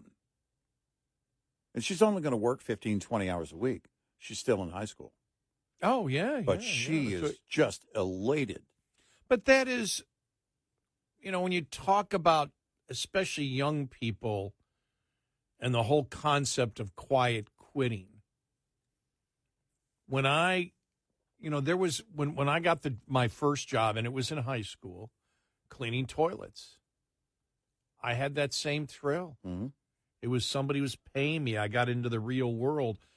When I was 18 then, and in my first year of college, got the job at the bank and, put on the suit and tie. That was a huge benchmark of my life. I mean, it was, at that point, and I wasn't yet, but in my mind, I had transitioned, to an adult because I was working an adult job. I remember, working in the skyscraper and coming down, the elevator and then down the long escalator. Right. Even if it was to catch the bus with all the other business people, it was a huge thing. I didn't want to lose that. And people, might say, well, that, your work should not become your identity. In part it does. Yeah. In part it does, especially when you're young. You're identified as, because I remember how many people were, what do you do? How come I remember going to college being dressed up in a shirt and tie. Why are you in a shirt and tie? I work at a bank. Really? People were impressed by it back then. And that was, if you're going to have an ego boost, that's the kind of ego boost you want, right? People are going, oh, yeah, you got a great job and you're only in college. Yeah. I mean, it wasn't a great job. It was a bill collector. It was hard, but it looked like it was a great job. Well, I remember, getting my, I started full-time in radio right out of high school. I was 18. Now, it didn't feel like a career because, it's radio. But I was on my way. I had something to do every day, all day. No, I just remember that feeling of going, okay. Because I had never really, up to that point, worked full-time, only part-time. So it wasn't, the part-time was about spending money. But then all of a sudden, okay, high school's behind me. I'm working full-time. And now it's about taking care of yourself. It's a very different feeling. Very different feeling. And I wonder to what extent it exists. I don't know how you can be quiet quitting and believe. I think part of it is because people believe, because we're at such low unemployment, they can go anywhere and quiet quit. I don't know how long that's going to last. 866-90 Red Eye. Get in touch with Red Eye Radio, toll free at 866-90 Red Eye.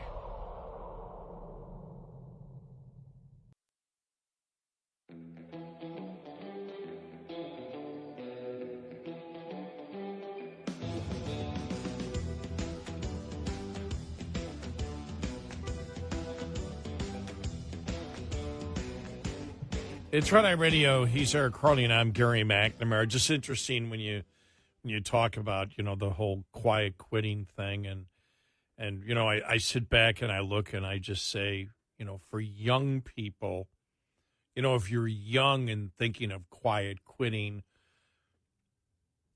I guess I can understand. I still wouldn't do it, but I guess I can understand if you're working at the same company for 40 years and you figure, well, it really doesn't matter because I put in this amount of work and that's all I have to do. And then I go home and they seem to be okay with it. And maybe if you've been at the same, but even then I may understand it more, but I don't agree with it. And it's a foreign concept to the culture that I was raised in. and just and the culture that I believe in, even though before somebody talked about quiet quitting, it had never been like a conscious part of me. It was just, as you know, you and I talked about, when you're in high school, you got a job. It was great. All right, I've earned money. I can control more of, of how my life goes because it's my money. It's not my parents' money. Putting rules and regulations on it. Then you get out of college or get out of school or during school, whatever, when I worked, and then got out. And I know that myself, because I've got a couple of young friends in their 30s right now, and they're busy constantly, because that's the time when you really move in your 30s. And this is how I always looked at it. My father always told me about it. He goes, by the time you get in your 30s, that's when you're really going to be at that point of being able to move, inside a company or inside an industry that, you've done it for a couple of years, and then those years you just take that experience and you keep moving up, whether it's with your company or taking it somewhere else.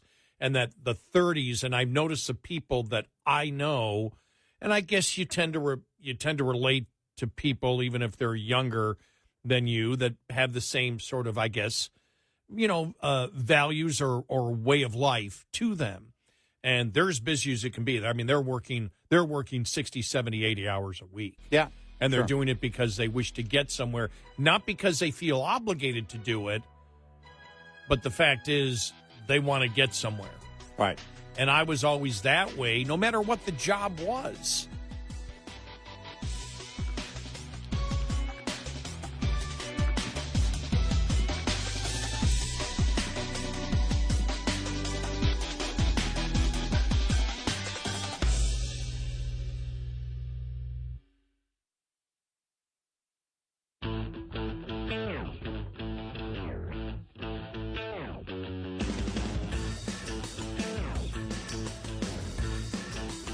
Gary McNamara and Eric Harley taking your calls.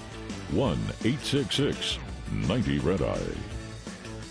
And he's Eric Harley, and I'm Gary McNamara. Yeah, so just the entire thing on quiet quitting. It really is, when you see culturally where this country has gone, and I'm talking about the culture of work, the culture of the culture of fair play, and I use fair play more than just in the economic sense.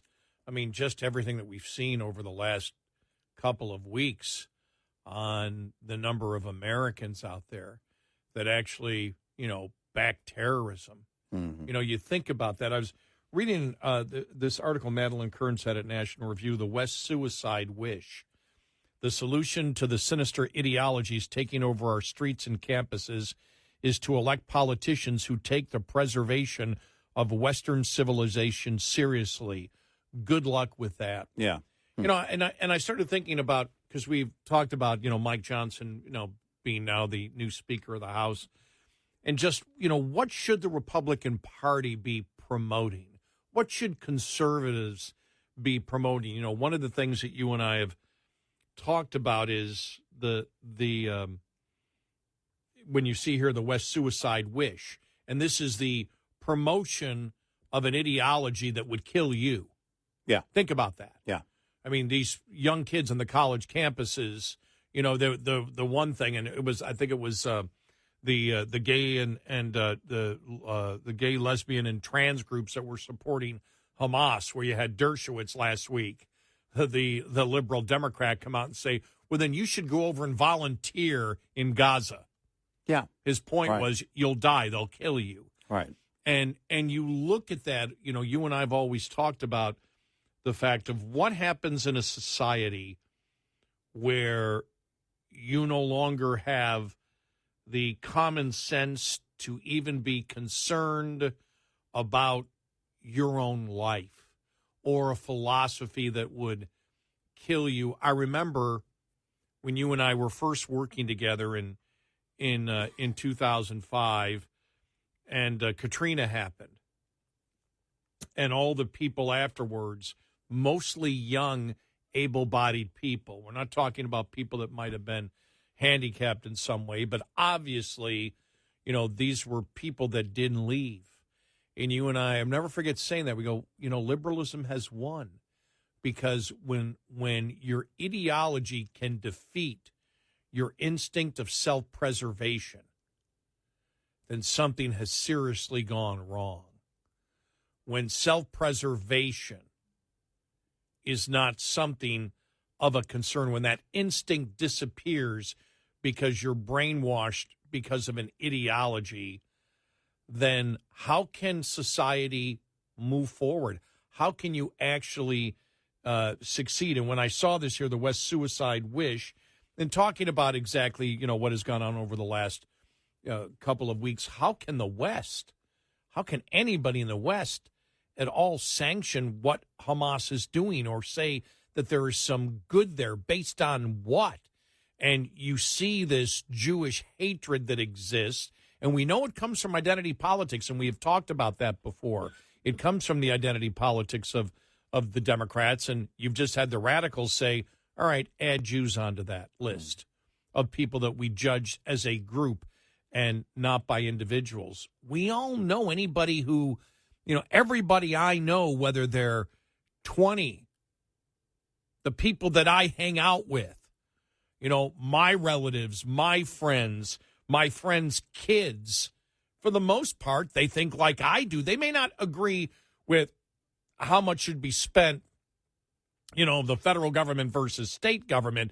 There may be disagreements there, but on the basis of society and life, there is a general, agreement as to, what the culture is about. And all of a sudden, we're being exposed to cultures that exist inside the United States that are just absolutely foreign to anything that we were raised with, or anything that just sounds familiar in any way. And it's across the board when we talk about the suicidal tendencies that exist, whether it's here, the West Suicidal wish when it comes to promoting Islamic jihadism that wants you dead. You're supporting an ideology that would kill you like that. Mm-hmm. And there seems to be, and so when you're not concerned about it, the next thing that comes up is, are you suicidal?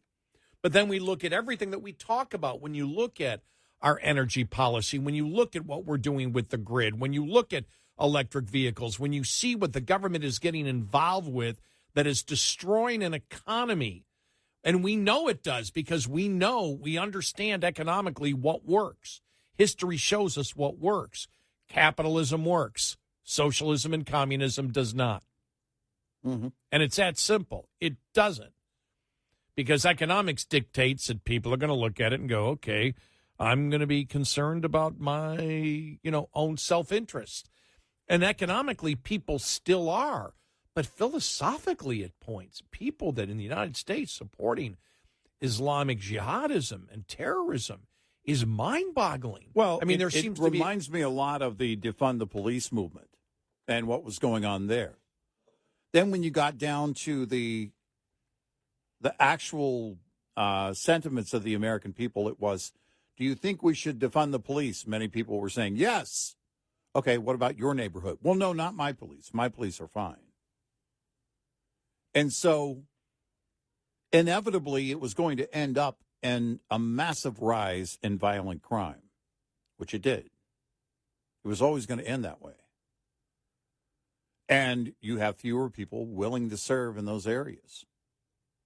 So you've got now this perpetual cycle of people having to make a very real decision in their life. Can I stay here? Is it safe? And at some point, you can't afford to stay. You've got to go. Not just the economy, not just the cost of regulation in California, but the rise in crime. And no one's doing anything about it. And I don't get the political play on that. That is not a winner at all. Yeah. The pro-Hamas stance, you're asking for the enemy to come after you. Well, you make, you make a great point. You didn't say this precisely, but I think you're on this tack. If you support the criminal and the lawbreaker over the innocent civilian, how much different is that than supporting Islamic terrorism? Right. When you say we don't care about the people inside the cities of America, we'll defund the police. Right. Crime is just something you're going to have to deal with. Right. Well, who the hell, what the hell kind of mindset or background or culture do you come from, or are you adhering to that was not a part of the culture that you grew up with at all? Yeah, right. How do people become so easily convinced to something that is insane? It's counterintuitive. Yeah, You're looking at your own safety, the safety of your family and yourself, and you're throwing it out the window, saying deference to the criminal. Well, in this case, deference to Hamas. And you have to, in order to justify that, you have to say that Hamas as an organization is being oppressed by Israel. That's what they want you to believe. And that's the mindset that they have and need you to believe for them to be right. And the thing is, it's self-evident, to take a phrase from the Declaration of Independence. It is self-evident that the charter of Hamas is to eliminate Israel. Yeah. And Israel is a modern Western democracy. Right. It's what it is. Right. They're set up as a modern Western democracy where the other, Hamas, is a charter to kill, to destroy Israel and kill Jews. Yeah. It's in their charter. They Yes. don't hide it. No, they proudly promote it. And so it's completely and totally self-evident because it's the truth, and it's the obvious truth. You know, in these college campuses in the United States, these professors and these students, I mean, it's downright scary. The one campus in New York, I can't think of the name of it, the one college where the kids were hiding. Yeah. Jews hiding. Yeah. In New York. Right. Out of fear of other students who they didn't know it was going to, they had no idea. And when you see the polling that we talked about last week that showed that half of young people and a significant majority who believe it's a genocide that happened with Hamas and the Israeli civilians that were killed, and still they believe it's justifiable. Right. How do you explain that? It is a delusional thought that's in a totally different realm. How do you change someone's mind who thinks that way? How do you turn that around? You know, I saw Jonathan Turley talking about the biggest problem is the fact that both sides believe that the other sides are so evil that they must be destroyed. And you can't live that way in a democracy. But what about when the other side's philosophy is to destroy you? Right. Do you ignore it because you don't want to be part of that group that says, well, man, if they want to destroy us, where's the negotiating point? If I ask that, am I being a bad person? If I defend myself, am I being bad? Same thing. And, you know, and that's the thing that, you know, so when Turley said that, I go, yeah, but we're getting to the point. You know, where is when someone says you don't have free speech, where do I negotiate? Right. When someone says my free speech, I decide what your free speech is. What's my negotiating point with that? As I always say, and that's what you want in politics. You want the negotiating point with that. Give me the negotiating point. I need one. Here. I support Hamas. Well, they want to kill all Jews and destroy Israel. Where do I compromise there? because I'm being told that in order to be a good citizen, I need to compromise. Well, sorry, there's no compromising on so many of these points that the opposition is making. Right. No, there isn't. Now, if you just generically hit someone, generically go after someone, you may have a point, but we're not generically or in a broad sense going after anyone. We talk specifically about their beliefs and how those beliefs cannot exist inside of this country without the destruction of this country if you were to follow it to its end. And there's no way you don't. If the enemy has their way and they come to American soil, you're going to have protesters saying good for them? Yeah. There actually comes a point where you can't negotiate anymore. No, you can't. And on a lot of stands that the Democrats and the left have taken, where's the negotiating point? There is no middle ground here. There's a very clear line between the radicals and everybody else. 866-90-RED-EYE. Get in touch with Red Eye Radio, toll free at 866-90-RED-EYE.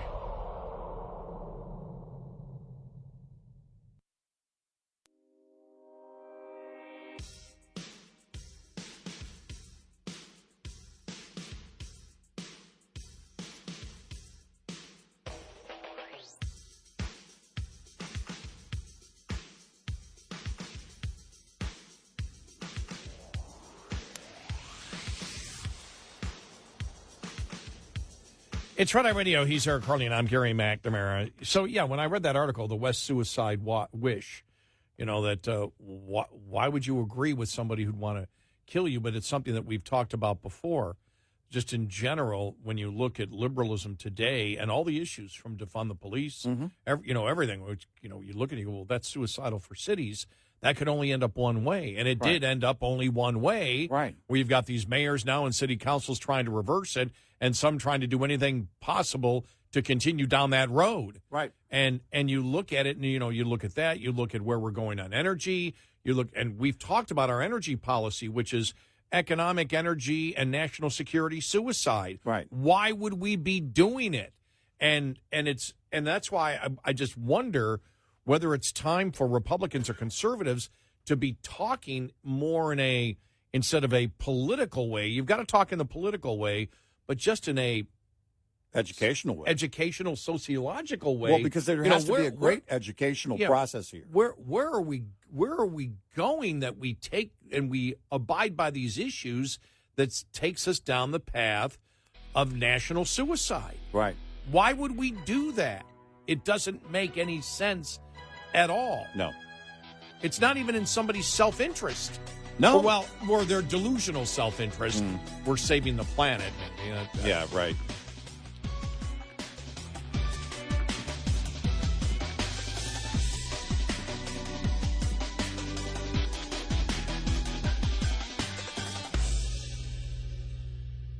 This is Red Eye Radio on Westwood One.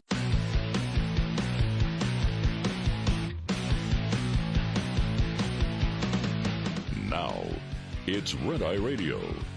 Gary McNamara and Eric Harley talk about everything from politics to social issues and news of the day. Whether you're up late or you're just starting your day, welcome to the show. From the Uniden America Studios, this is Red Eye Radio. All across America and around the planet, we are Red Eye Radio. He is Eric Harley, and I'm Gary McNamara. Good morning. Thank you for being here on a Monday. Ah, yes. Winter arriving. Yeah, what the heck? For part of the country. We're at, I think, we'll be down to 37 by the time this morning ends. At least that's what they say. Yeah. All right, so here, a couple of stories. And this would be the ultimate in just insanity. Brace for wind and electric vehicle company bailouts. That's Wall Street Journal. Yeah. And that's a op-ed piece. Elisa Finley. Just the news. Wind companies losing billions, prompting fears that a federal bailout could be coming. What does this remind you of? What was the last industry that needed a tremendous bailout? The automotive industry. I was thinking the mortgage industry. Well, and the mortgage industry. I was going to say which one hasn't gotten a bailout. Yeah. But mortgage, automotive. But when you think about it, the mortgage industry was bailed out from their bailout because they were pre-bailing out people to make them eligible to get loans. Mm-hmm. So they were pre-bailing out, then had to bail out. Yeah. Same thing going on here. Yeah. This is Alicia Finley. Ford assured investors last week that its generous deal with United Auto Workers wouldn't threaten its profitability. Maybe. The same can't be said of its electric vehicles, which lost $3.1 billion over the first 9 months of the year. These losses will doubtlessly grow, and anyone who thinks that Washington will not give automakers another bailout should think again. Last week, Munich-based Siemens Energy, one of the world's top wind manufacturers, said the German government is prepared to extend as much as $16.9 billion in state guarantees to rescue it. Government has invested too much politically and financially in renewables and electric vehicles to let the companies go bust. In June, Siemens blamed a substantial increase in failure rates of wind turbine components for its mounting losses, $4.8 billion this year, and warned that its financial problems could drag on for years as it repairs and replaces faulty equipment. Oh, wait, you mean you have to keep up with, you have to maintain it, you have to repair stuff? Oh, wait, nobody accounted for that except for the conservatives that were talking about it from the beginning. The company has a backlog orders from wind developers chasing government subsidies, but banks won't extend credit because of its financial troubles. Siemens wants Berlin to issue loan guarantees on the faulty premise that its failure could endanger the country's economy and national security. Yeah. Wind is the new too-big-to-fail enterprise. No, that's exactly what we saw 2008, 2009. Too big to fail. And that's exactly where they will go here eventually when they call for more government money being put into wind and solar and then eventually EVs. Well, we must do this because, the planet. Well, we saw that in the state of Texas with the proposition, the constitutional amendment, to have an energy fund, which will basically subsidize the natural gas, which is the backup. Right. Will subsidize the backup of natural gas to support the subsidized wind and solar that can't cut it on its own. And so we subsidize everything, so then the entire grid becomes too big to fail because of a faulty system, economic system set up to let the central planners in government decide what kind of products we should buy. And the other 49 will do that. If they haven't done it already, they'll have to do the same. German leaders worry that Chinese manufacturers will take over wind manufacturing as they did solar panel production a decade ago and are now doing with electric vehicles.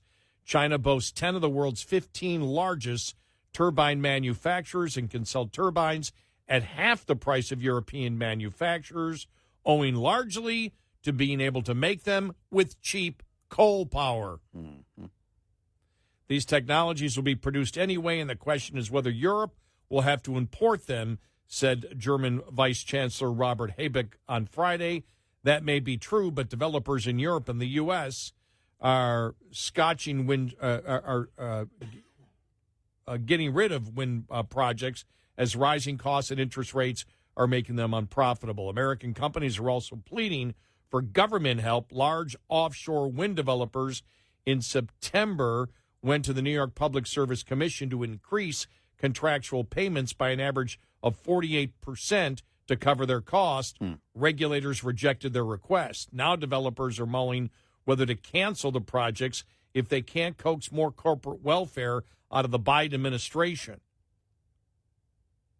Denmark's Ørsted, the world's top offshore wind developer, and U.S. governors in the Northeast are lobbying the White House to boost subsidies in the Inflation Reduction Act to cover 50% of wind project costs. This is insanity. Well, it's exactly what they want, though. They want to nationalize energy, something they've been looking to do for decades. They would love nothing more. That's been the plan all along. And when you get to a point of too big to fail and you've got a grid that is so dependent on that source, you don't have a choice. The political will be damned. You're just going to do it. The European Commission got the message, and on October 24th, it announced more financial support for wind developers. How long before automakers start begging for bailouts as they struggle to sell government-mandated electric vehicles? Well, the CFO of Ford last week. Yeah, we're shelving $12 billion in investment because right now we can't move on EVs, and the demand has dropped. The demand isn't what we thought it was going to be. Because you've reached that point of saturation with those who were naturally curious and always going to be your first buyers, now you're getting into the mom and pop that has to replace their minivan or their SUV with an EV. Well, they don't have the means to do that. They can't afford it, and they don't have a way to power that car, to charge that car at their house. They're going to have to retrofit their home in order to do it. These are huge asks that everybody was just walking around in la-la land thinking were just going to happen naturally, and they're not. We're far from being able to sustain that kind of behavior by the consumer when it comes to EVs. For now, automakers are simply pumping the brakes on their electric vehicle investments. Tesla recently paused plans for a new factory in Mexico. General Motors CEO Mary Barra last week scrapped the company's electric vehicle production goals, citing flagging demand. Honda, on October 25th, scuttled plans to manufacture low-cost electric vehicles with GM's. EVs are a pretty brutal space, Mercedes CFO Harry Wilhelm said the next day. I can hardly imagine the current status quo is fully sustainable for everybody. No blank, Sherlock. Ford joined the pileup and postponed $12 billion in planned electric vehicle investments, stating that buyers aren't willing to pay a premium over gasoline cars. They're too expensive. Even with the $7,500 federal tax credit and hefty state subsidies, the customer's going to decide what the volumes are, Ford CFO John Lawler said. Has the company checked with its regulators about that? Ooh. Perhaps auto executives are also looking at recent poll numbers, which show Trump leading Joe Biden in key swing states. If Trump or another Republican wins the White House in 24, he will no doubt scrap the Biden administration's electric vehicle mandate and California's waiver under the Clean Air Act that lets it set its own. On the other hand, if Mr. Biden prevails, automakers will need more government support on top of hundreds of billions in the Inflation Reduction Act to meet his administration's aggressive mandate. Even if the automakers succeed in building lower-cost electric vehicles, there's no guarantee any customers will actually buy them. Well, because you may, in terms of the retail cost of that vehicle, selling that vehicle to the consumer is just the first step. That consumer has to be equipped with a charger at home. That often comes with cost, having to retrofit your home to accommodate that. Ford Executive Chairman Bill Ford. By the way, this is only in the last couple of weeks. No, since we seems got like back from vacation. This is all like boom, just hit. Friday seemed to be the day when so many stories just landed hard on this and brought it all together with pretty much all the big OEMs saying, we can't do this. Ford Executive Chairman Bill Ford observed in an interview with the New York Times this month that electric vehicles have become collateral damage in the broader culture war. Some of the red states say this is just like the vaccine. It's being shoved down our throat by government, and we don't want it. He's right. Progressives aren't only force-feeding the green energy transition, they are pushing their supposedly superior cultural values on a public that doesn't share them. If government mandates backfire on automakers, taxpayers will be made to pay for repairing the industry's wreckage. And then there it is, when companies losing billions, promoting fears a federal bailout will be coming. That is in just the news. And it was from the writing in his Energy Absurdity Substack. David Blackman, an energy analyst with over 40 years' experience in the oil and natural gas industry, said that the lobbying for more renewable energy dollars is likely near. That expect that you're going to have government officials, these will be Democrats, asking to bail out the EV manufacturers and wind and solar companies, and as we see in the state of Texas, in reality, bailing out the grid that doesn't need to be bailed out. Right. Yep. Look, the inevitable is going to be there because it doesn't matter what you do. You can throw all this money at it, all the money you could possibly imagine at the OEMs. What doesn't change is the demand. You're not going to change the grid overnight. You're not going to change people's process in terms of the operation of their family vehicle every day. You're not going to change that. The geeks were always going to be the first on board for this kind of technology when it came to EVs. And we've all seen it. The virtue signalers, I'm helping to save the planet, I'm doing something about it. All that has already, and I forget which OEM it was that mentioned that and said, we've already reached that saturation, something you and I have been saying for a long, long time. The curiosity crowd has already been fulfilled. They've already bought. Now let's talk about the general public and how they're going to go forward, because these mandates mean nothing. A mandate doesn't mean you can afford the vehicle. A mandate doesn't mean you want the vehicle. So when there's no demand and they're not selling, then what do? I have a friend of mine that has 2 EVs. Mm-hmm. He owns 6 vehicles. Yeah. 2 are EVs. Right.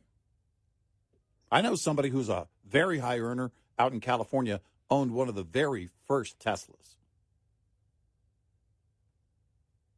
It was all about virtue signaling. We've had the conversation. This for this guy, he's a car geek. Yep. So he's going to have some EVs. Yep. But they're not everyday use vehicles. Nope. You're going to have an internal combustion engine somewhere in that same garage, because you know the difference. Look, I don't care what anybody wants to drive. But really, that's the point. On the other side of it, what is the desire by the marketplace to buy and own an EV? The process, Hertz is already saying, our deal with Tesla, this isn't going so well. Oh, and by the way, that's another story that came out. Renting vehicles now, all of a sudden it's appearing. Right. Electric vehicles. Oh, yeah. Hertz has had a deal with Tesla for a while now. They're saying it's not going too well. And it's because, first of all, we are creatures of habit. But if you're renting a vehicle and you've never operated an EV, you don't need to be driving that EV, quite frankly. You probably shouldn't be. And those are the things that come along with it. Now think about, okay, now I'm going to own it. I've either got to make the payments or I got to come up with the cash to pay for that. Good luck with that. And then I've got to retrofit my home so I can charge it at home. And over again, people are looking at it and going, again, that survey that came out, aside from Tesla owners who tend to be more loyal in the EV crowd, EV owners, more than half of them said, I'm going to buy an internal combustion engine as soon as possible. 866-90 Red Eye. Brought to you by Hot Shot Secret. Hi, I'm Jen Loomis, a transport safety expert at J.J. Keller, and I'm here to share a tip on roadside inspections. At a roadside inspection, inspectors may ask to see supporting documents. A supporting document is a document generated or received by a motor carrier in the normal course of business that can be used by law enforcement to verify a driver's logs. These documents can include bills of lading, itineraries, schedules, or equivalent documents that indicate the origin and destination of each trip. They can also include dispatch or trip records, expense receipts related to on-duty/not driving periods, including receipts for meals, lodging, and fuel, electronic mobile communication transmitted through a fleet management system, and payroll records, settlement sheets, or equivalent documents that indicate payment to a driver. Drivers using paper logs must also keep toll receipts. Supporting documents must contain the driver's name, carrier-assigned identification number or vehicle unit number that can be linked to the driver, the date, the name of the nearest city, town, or village, and the time. This tip was brought to you by J.J. Keller and Associates. Visit us at jjkeller.com. Coming up, more with Gary McNamara and Eric Harley. It's Red Eye Radio.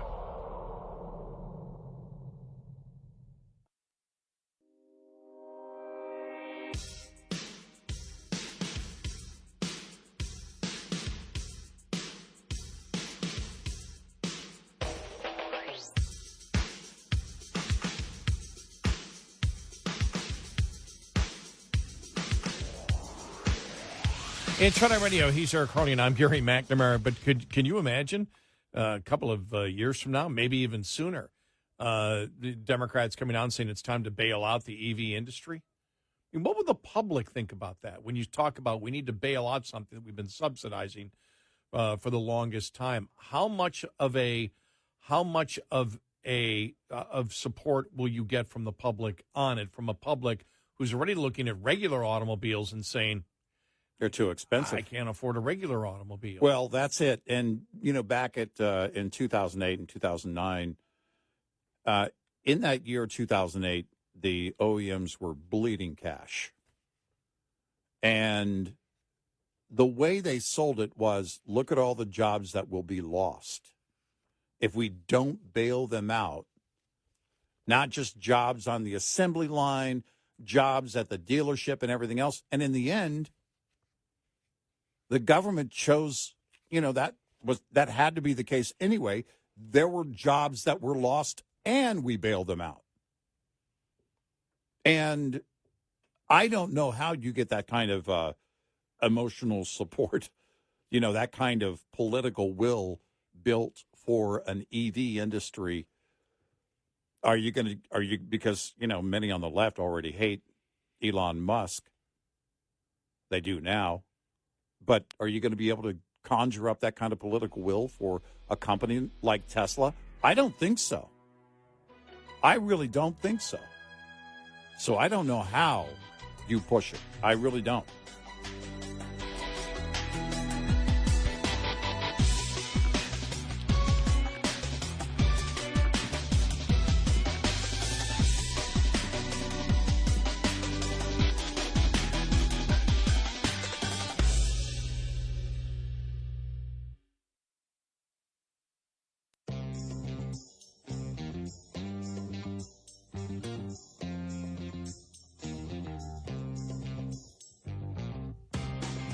You're listening to Red Eye Radio from the Uniden America Studios.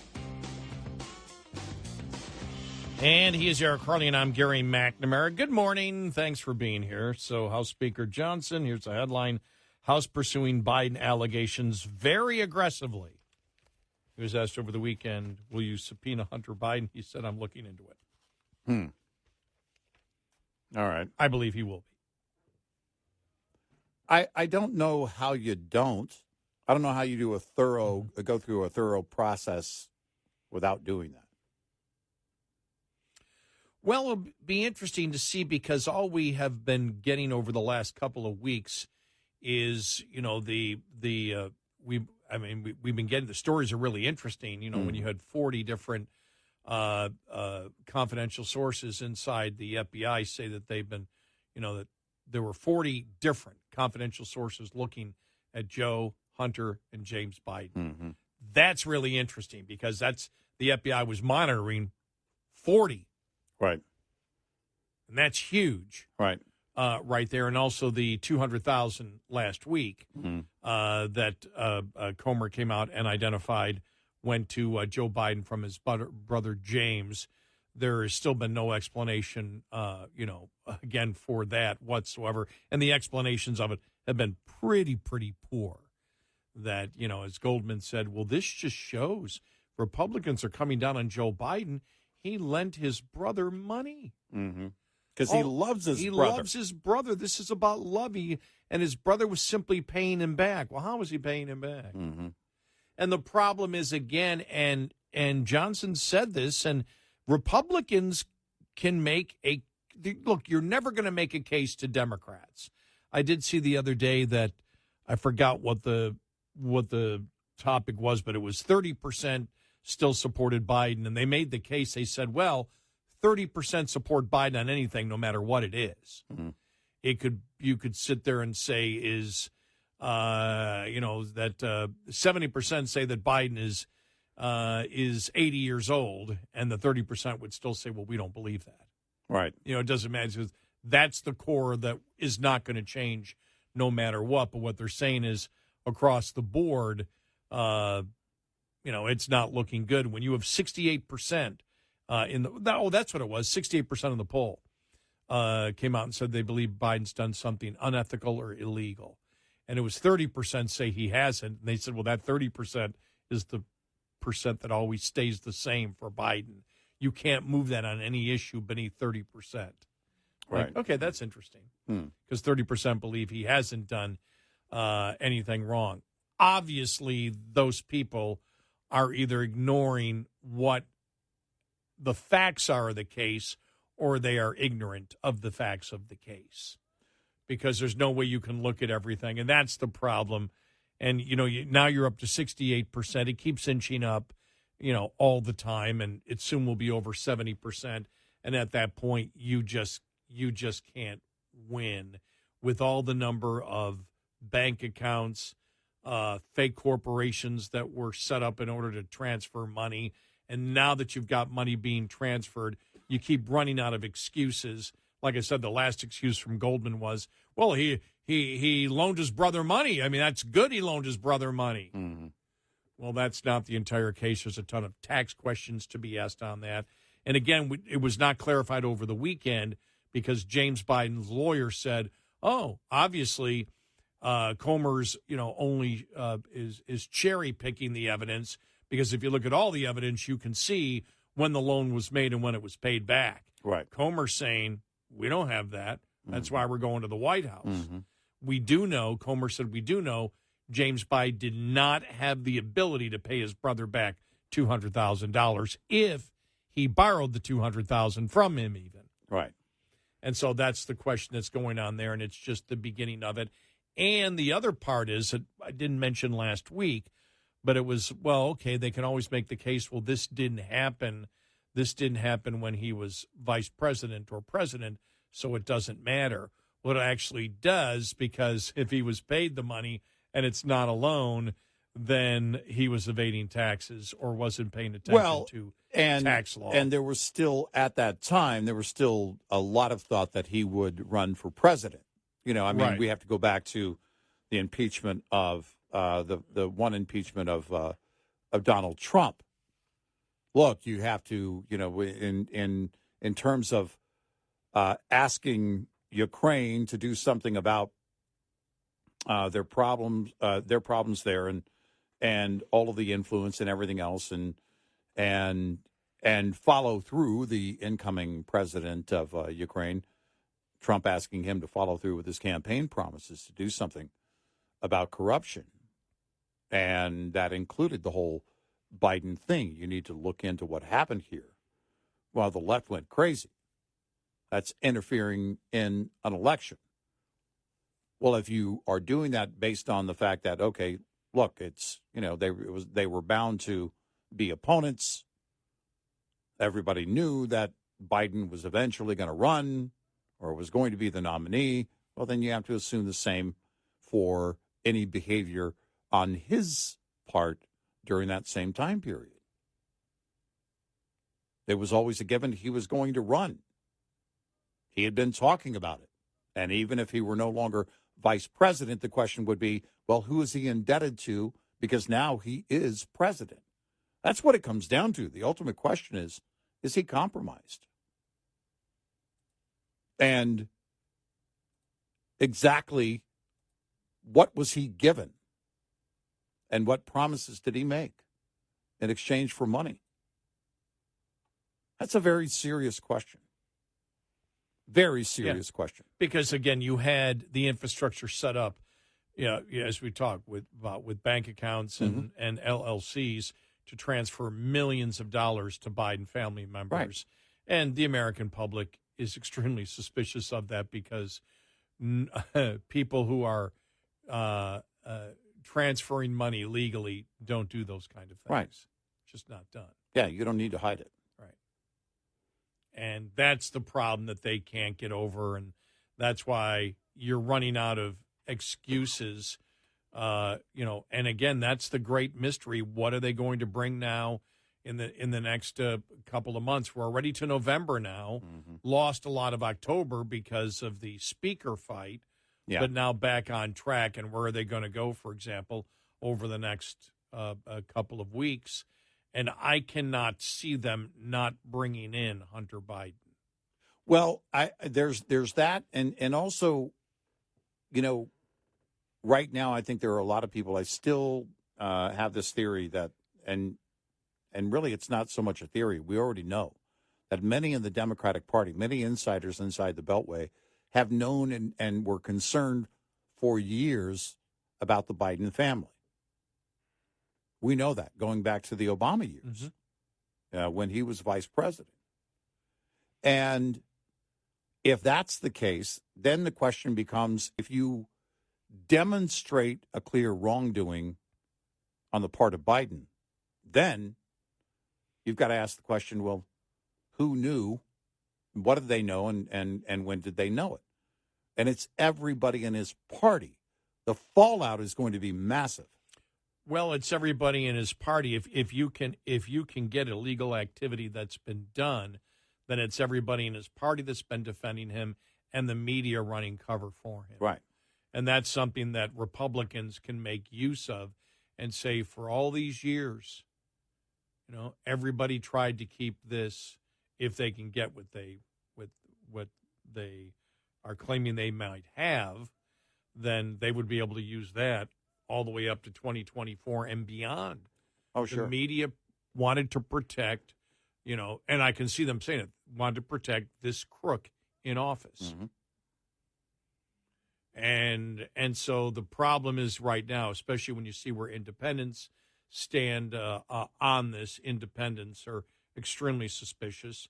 You may still have a significant portion of Democrat support because they don't care what Biden has done. All they care is no Trump or no Republican in. But it looks like independents, I think it's like 74% believe that either something immoral or illegal was done. Right. You can't, it's tough to win on those kind of numbers.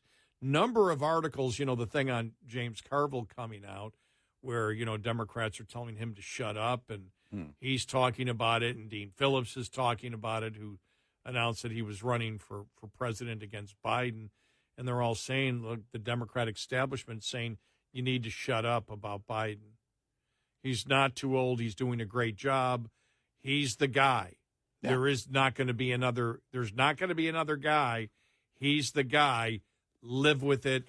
Deal with it. But that's all the more reason to back up my theory, and that is they need him to win, and they need Democrats to at least control the Senate, if not gain control of the House, because they don't need hearings. One of the things is if there's a turnover of power in the Senate, let's say Biden were to win the White House, but in 24, but the GOP takes the House and the Senate, it's going to be relentless for at least 2 years. And they can't have that. Their best bet is to get everybody behind Biden. And it's because that fallout is going to hurt. That fallout's going to land on a lot of them.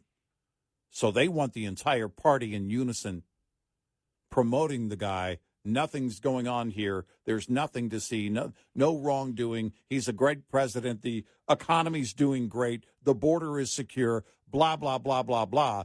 Because the last thing they need is for this to fall on their party, and it will.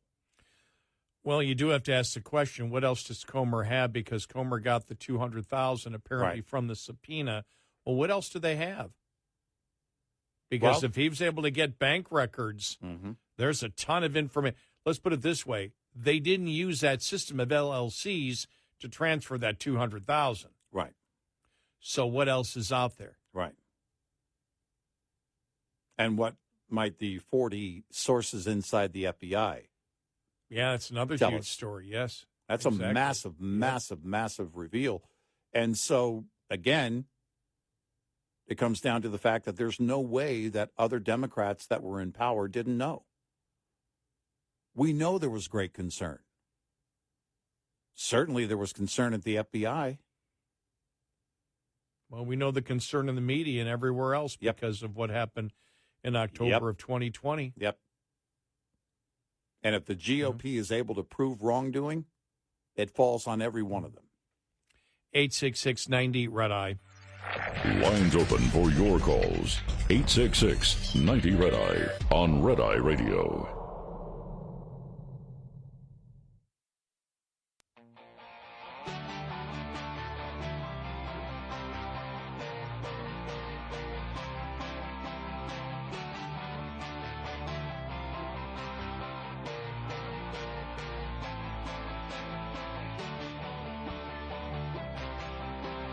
It's Red Eye Radio. He's Eric Harley, and I'm Gary McNamara. You know, now that we're already in November, and a lot of the talk will be about, the government, whether it gets shut down again or what kind of deal that they make. When do you hold these hearings? Yeah, I don't know. Technically, we're still in October, but yeah. What I say? We're heading into November. That's okay. Yeah. Yeah. For anybody just waking up, you didn't lose a couple of days. No. I'm just throwing out. Yeah. I'm throwing out Monday and Tuesday. Right. We're in, basically October. You're not going to hold hearings in October. Right. All right. So you've got November and December left when a lot of things going on, holidays and all that. Do you want to run it then? Are you going to wait till January? Because when you hold these hearings, impeachment inquiry hearings, I would expect you would bring in everybody in the kitchen sink. The FBI agents would testify. Your informants would testify. The 40 different ones, and then you're going to get all of his business partners to testify. Yeah, and you may try to get Hunter to testify at that point. I would think they would go after Hunter. I would think so. Even if I would expect him to just take the fifth. But Right. you want him taking the fifth. Right. From that, politically, that's what you would want. That would Right. be your goal Yeah. as Republicans. We believe we've got this on him. If not, he takes the fifth. That hurts him. So you're never going to get Joe Biden as president to testify. I do think the timing part of it is interesting because people's attention changes. They're not going to get much done between now and the middle of the month of November. After that, everything is about Thanksgiving, Christmas, New Year. Right. Do you want to build everything? Do you want to build your case and basically, doing things like what Grassley did with the 40 FBI sources and everything else, and these stories where you're just doing the drip, drip, drip, and then January you hit the ground running? Or do you think you can actually get people's attention in the holiday season? I don't know. Or you're not ready yet because you're waiting to get everything from the subpoena, the bank records in you want as much, because you understand that's what will convince the American public is the actual bank records. Could be.